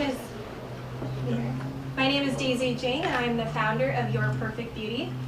Let me tell you a little bit about myself. I graduated from Duke with degrees in economics and psychology, and then I worked in consulting for a couple years afterwards.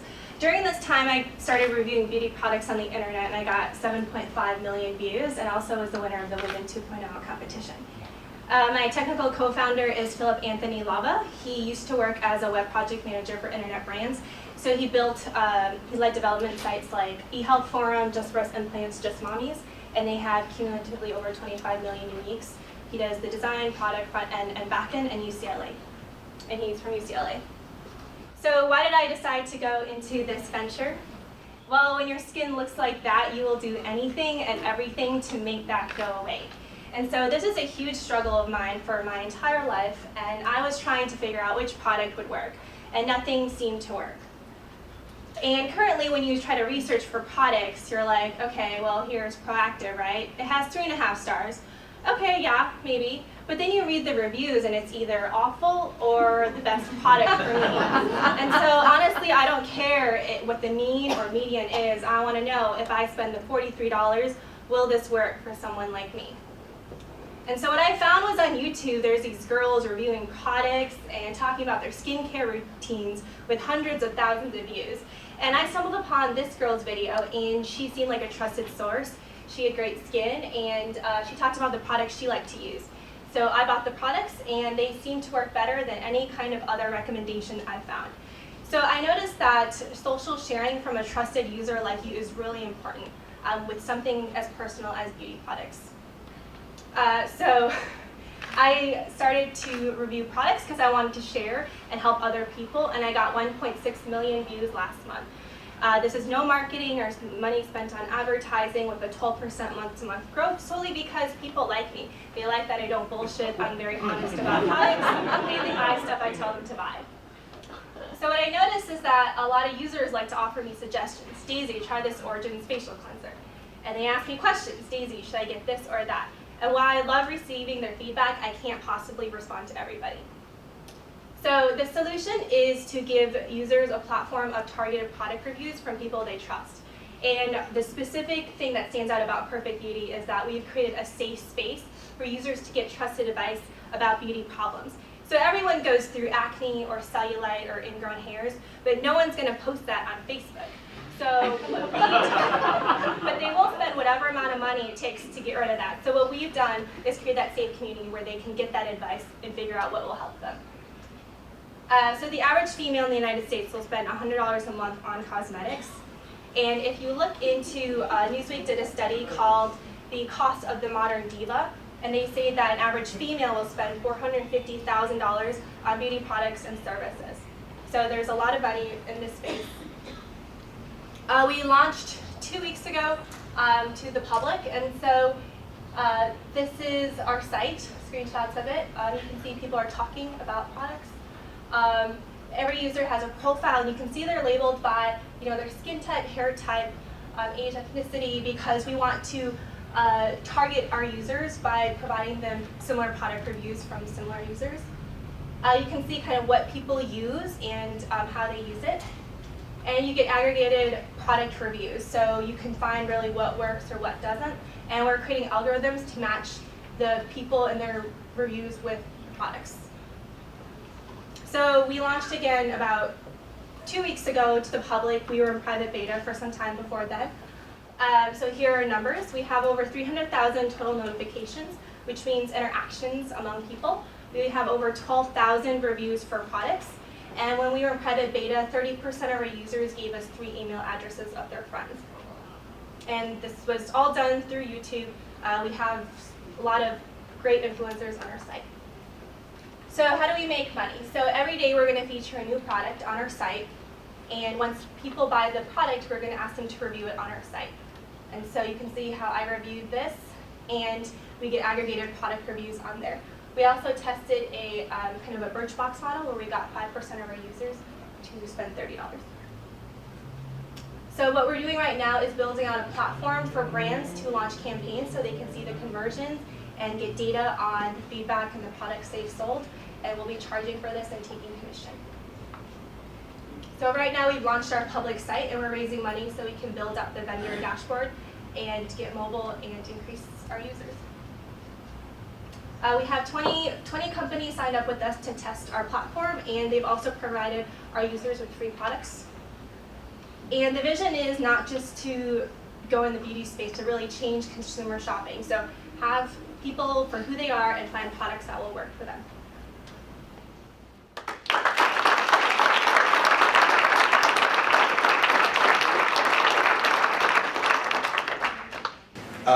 That was excellent. You've done whatever you can do, like within your skills, and really cheap and easily accessible to get traction. A lot of really interesting businesses have actually built traction from YouTube channels. You've done some great user research. You got some interesting product features as a result of that user research, like routines. I think that's really interesting. I mean, I'm speaking to someone who's spent less than $100 on beauty products in their life, but I think what investors would like to understand about this, and again, I could give you compliments for much longer. I think you've done an excellent job in a really short period of time. I think what investors would like to understand is this a social product or is this a search product? Is this business model or is the product firstly and then the business model consequently going to look more like you go there, you search for a problem or a product or whatever, and you've got really good structured data and structured reviews based on what you can get out of your users, and then you find whatever you need to find and then you go, and then that's a great, you can do good content marketing on that and whatever else. Or does it look like a social product? And if it looks like a social product, understand a lot more of those issues around anonymity and whatever else. So I think investors would really like to understand that from a product perspective, because that will really influence the sort of business it becomes. I don't know if you have any comments on what you've seen so far, because you've done a lot of good user research. Yeah, it would be the latter, what you said. Yeah, I guess I would agree with everything that was just said. I think you'll have some investors like myself that wouldn't really care, that would say, look, the market space of providing advice when people are purchasing products like this is very big. You're very credible in terms of being a trusted source in terms of what people would want, and you built something that meets the needs. So to an extent, and with a company that's this early, I'd say, what's exciting is there are a bunch of different avenues that you can make a lot of money on. To me, I was thinking of, wow, there's probably more money to be made on this or on that or on this other thing, which is all good. And I think what you're looking for is an investor that's eager to sort of see that develop with you, someone that's excited about that. So I thought it was a very credible pitch, and I don't have a lot of I would sort of strike a balance, I guess, when you're interviewing investors and also seeking what you want to do around how fixed you are around, we think it's a search product or we think it's social, because it could be both, it could be a hybrid, there could be other things. And I don't know what your views on it are, but my views, if I were in your shoes, would be, we're going to let the users tell us, we're going to follow that a little. I also really enjoyed the presentation. Clearly you're credible, and one of the things that came through, maybe more so than anyone else tonight, for me at least, was your clear passion for this. You really want to see this product come out for yourself and for other people, and that's very, very important when you're building startups. I mean, there's so many ups and so many downs in startups. You have to have that passion to want to see this through over 3, 4, or 5 years or longer. So 2 questions for you that I have. One is, who do you see as the competition, and how do you differentiate from that? And two, you talk a lot about a safe space. I think for people buying these products, I think that's a very important notion. But yet, the product that I'm seeing here, that I'm envisioning, is more of an open sort of social network. So how does that go with a safe space? To answer your first question, our biggest competitor would be Makeup Alley. They've been around since probably 1999, and while they're a great product review site, they lack a lot of social functions. It hasn't changed much since then. So that would be one of our biggest competitors. There are other beauty content sites, but they're more focused on like, get Kim Kardashian's eyelashes or look like a celebrity. They have a team of stylists, right? We want to market ourselves to the normal user out there. So that is really our brand. And to the second question is, for a safe space, it's kind of like how, when Facebook started, you can't view everyone's profiles. You have to friend them in order to view their profiles and to get advice. But we have that, like we have an admire button where if you admire them, you can ask them questions and follow them through the site. I think you may have sent something to my assistant. She was very excited to receive the products you sent her. So it's not really a bribe because it was sent to her, not me. So. She's very happy. She already voted for you. So you talked about YouTube, and I understand. I know that market is exploding when it comes to selling personal, beauty products, and I think you did a great job of weaving that into your story. Mm-hmm. And so I'm going to focus in on that because I think that's kind of maybe your secret sauce, and also it might differentiate you. Do you agree with that or not? Yeah, because I think for any, especially a social site with this kind of brand, you need that group of advocators. For example, why was Yelp? Why could they get the early evangelists? Even with Nasty Gal, like Sophia Amoruso, she had that cult following, right?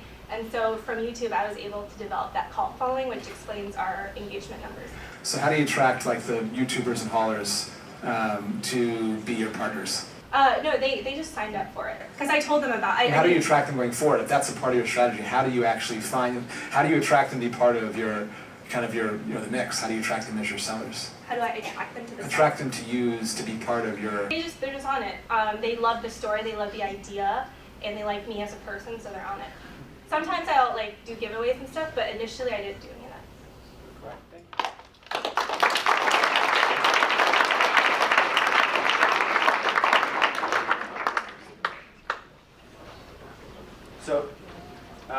So that's the last one. Let's give everyone a big round of applause.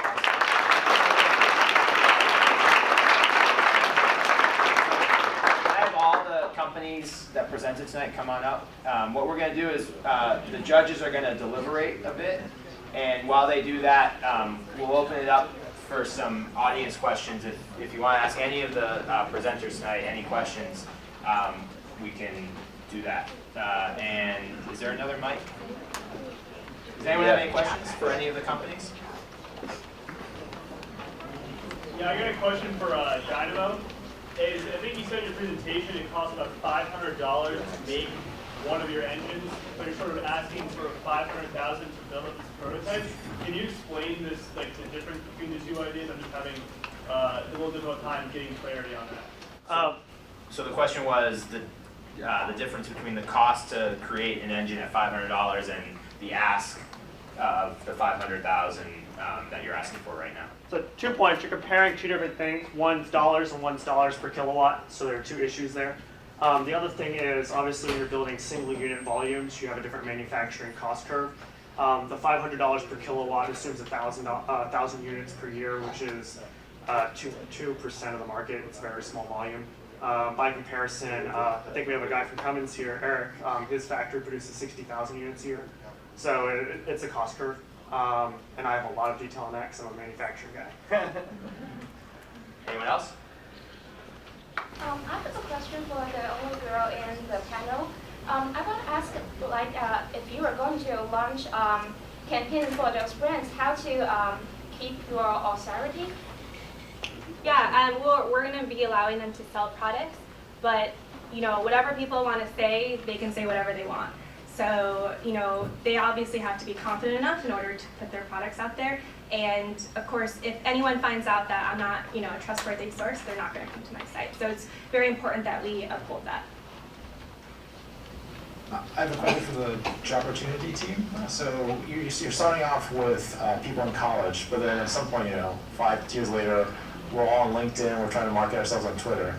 How do you see the transition from the college experience with the QR code into sort of more social, social recruiting and self-marketing world? I'm sorry, can you repeat the question? I was trying to find you in the initial part. Sure. So you're starting off with people in college, right? And the college fair is a recruiting experience. But fast forward 5 years, us in the audience, and we're trying to market ourselves on LinkedIn. Recruiters are trying to find us on LinkedIn. There's this craziness of trying to do resumes on Twitter, right? So they're two very different experiences. So how are you going to manage your users to transition from one to the other? Right. I mean, that's a really good point, and we haven't really thought about it. So initially what we wanted to was just solely focus on the student market and not really think about what will happen after they graduate. But some of the people that we have been in touch with who have been our advisors, they have been talking about, can you make this as a life management tool where students, when they start using your tool, can even move into managing their professional contacts or something on the website, which they have already started doing when they were undergrad. So we are really not looking that far, and we really don't want to. We want to be very laser focused on the college student market, which LinkedIn hasn't gotten into yet, and they are facing a lot of problems going there. Couple more. I had a question for Pier. Can you hear me? Yep. Okay, great. Hi. Have you thought about using your product as a tool for recruiters? I could see recruiters, for example, wanting to quickly just have a conversation with someone, especially if they're recruiting for something like sales, where it's a people job. Have you thought about how that might be really useful in that field? Have you thought about using your product for recruiting? Yes, absolutely, and we think it is going to be a great opportunity in that respect, especially when you think about hiring managers using this as a tool where it's not directly, hey, I want to hire you, but it's more, I want to talk to you, I want to the chemistry is established within 30 seconds. Meeting on video, there's no difference between meeting on video and meeting in person. People say, oh, there's nothing separating. You can see everything, and you can get the chemistry right away. So yes, it's absolutely, it lends itself very well. We just don't want to tag it immediately as a hiring tool. We actually want the opposite effect. We want it to really establish connections between people, and from that, if hiring occurs, that's awesome. We'll do one more, and then we'll go to audience voting. Anyone else? There you go. Yeah, I have another crazy question. Jason from Dynamo Micropower, do you want a really awesome marketer on your team? We'll talk, I'm looking. Wow. Great, all right, making connections. Howie, do you want to set us up for the... Yeah. So you guys part the way so we can... Yeah, that's right. If we have time afterwards, we're going to take questions with you all right after we vote. But actually, before we do this, I hope everyone has taken a Zen moment and appreciated the beauty of the Bay Bridge out there. It's my first time seeing it lit up, and I don't know, let's just take a moment. With the light show. It's so beautiful. Okay, so now is the time to select your favorite. As I said, if we have time afterwards, we will take a few more questions before the judges come back. So to vote, you have to be here at Google. Don't ask your friends to vote. Don't post it on social media or anything like that. And you can only vote once. The system will actually limit it. The way it's going to work is you're going to send a text message to the number 22333, and that number will correspond to the team you want to win. So whenever you're ready, go ahead and vote. We'll leave it open for a few minutes. And just to say it again, you're sending a text message to 22333 with the code. With the code. The code is your body of your text message. And we can vote, right? Yeah, everyone in the room can vote.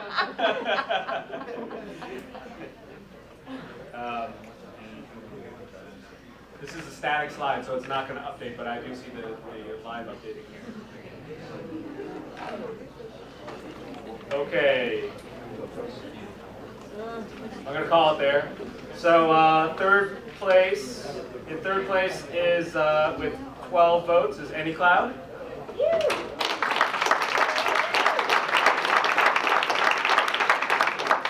In second place with 38 votes is Your Perfect Beauty.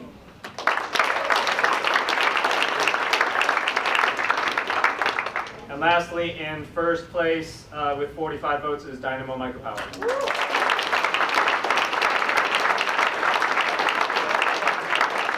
Great, so we're going to give the panelists a couple more minutes to finish up, so let's just go ahead and go back to Q&A with the teams, if everybody doesn't mind just coming back here to the middle here, and we'll take a few more questions from folks. If there aren't, no, go ahead. For any cloud, are you actually copying and then storing into this cloud, or is grabbing out of those real time to let you see what's stored in this other place? Yeah, so the question is, for any cloud, is it copying and storing the content, or is it just connecting the different services to one another? Yes, so any cloud does not store any content. Thanks. So any cloud does not store any content. It's a meta service, so it provides links to all the other content from all the other sources. So you get to see all of it. It's all your personal and shared content. And when you do make copies, you're making it into the service where you want to keep it. So if you store your stuff at Flickr and somebody's sharing another service, you can copy it directly with Flickr. You're not doing anything directly with any cloud. Thanks. Any other questions? All right, well. For your perfect beauty, have you explored selling the data that you actually aggregate to various, I guess, data buyers? That doesn't sound like a safe place. Well, in aggregate, perhaps. Have you considered selling some of the data that you're collecting on your users' habits to data people who would be interested in buying such data? Sure, you've been exploring that. I mean, we have that in our terms of use and privacy policy, so maybe in the future. Great. Back there. For the job opportunity, what are the alternatives you consider to QR codes? You hear me? No. What are the other alternatives to QR codes you consider? Like just from a technology perspective? I mean, there are, okay, there's a company that basically takes a picture of a manual resume and kind of tried to read off it, but that hasn't really taken off. It's been there for a few years, but no one really uses it. So that's one that comes to my mind. Yeah, and from the perspective of just wanting a searchable and filterable format in the future, that just doesn't lend itself to that, so the QR code thing was an easy solution for that. Why don't we, why don't you three come over here? No. Does that work? These are our judges. So we're going to do we'll do a kind of a third, second, and first place. We'll do it quickly. So I'm going to take the third place, and I'd ask you guys to do a drum roll, but so third place goes to coursework.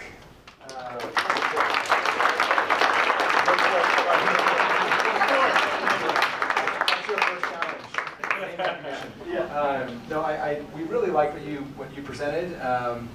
We think it's a potentially a very big disruptive opportunity, and the challenge we faced with you is we couldn't visualize the product, and you kind of didn't show what it might look like, and so we had a really hard time kind of moving you up because we didn't know exactly what you were going to build and what it was going to look like. So that's our main feedback. We think you're onto something potentially very big, but you kind of, before you are ready to move to the next step, we think you really need to more effectively, portray your product visually to the people you're looking to raise money from. Sure.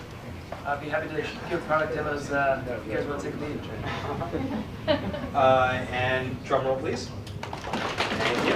And in second place is Dynamo. We were really impressed with the technology. And maybe this is a little unfair, but to be honest, we're not experts in that space. I think this is a message in general for people. If you're pitching, and this is not your fault at all, make sure you're pitching to people who really get the industry, who can, add that value. So we're saying that really to say not to be discouraged at all that you didn't win. We thought there was something there. Maybe the biggest issues were how much money it would take and how long it would take, and I think you addressed that. But very good job. And actually,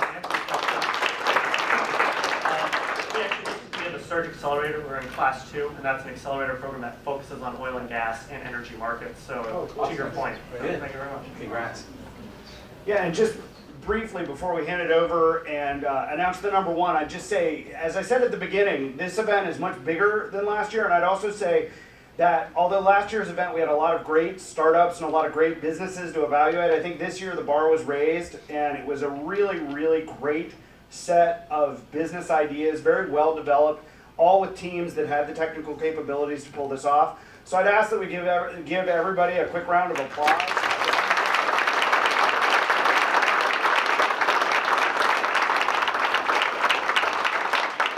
And also a quick thanks to everybody at DukeGen for Howie and everybody else for pulling this off. Thank you very much. This is great. And now I'm going to hand it over for big drum roll.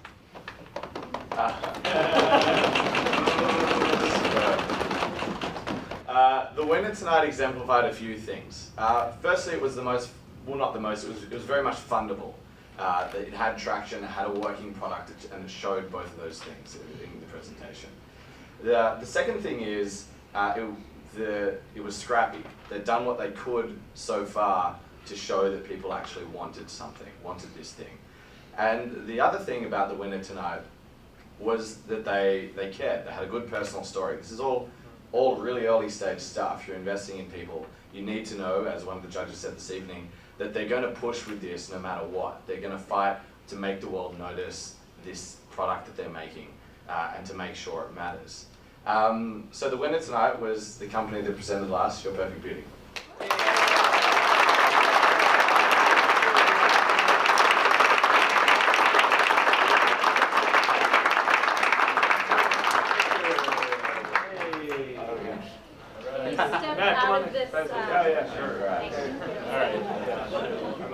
Let's everyone step forward. Everyone step forward. Everyone step forward. There we go. Stop right there. All Get right. together closer. Yeah, you can have one squatter. Okay, hold on. In the back, you get side. Okay. And then can you take one shift that way? Okay, perfect. And then also in the white shirt, one shift. Okay, fantastic. Ready? 1, 2, 3. Perfect. Great. Thank you. All right.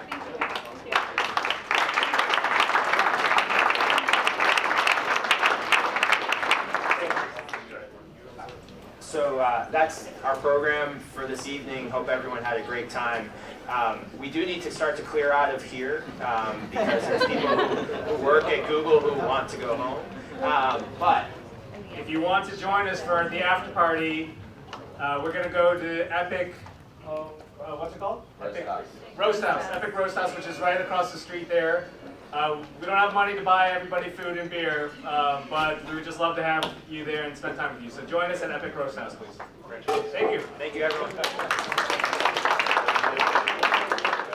Produced by Duke University, online at duke.edu.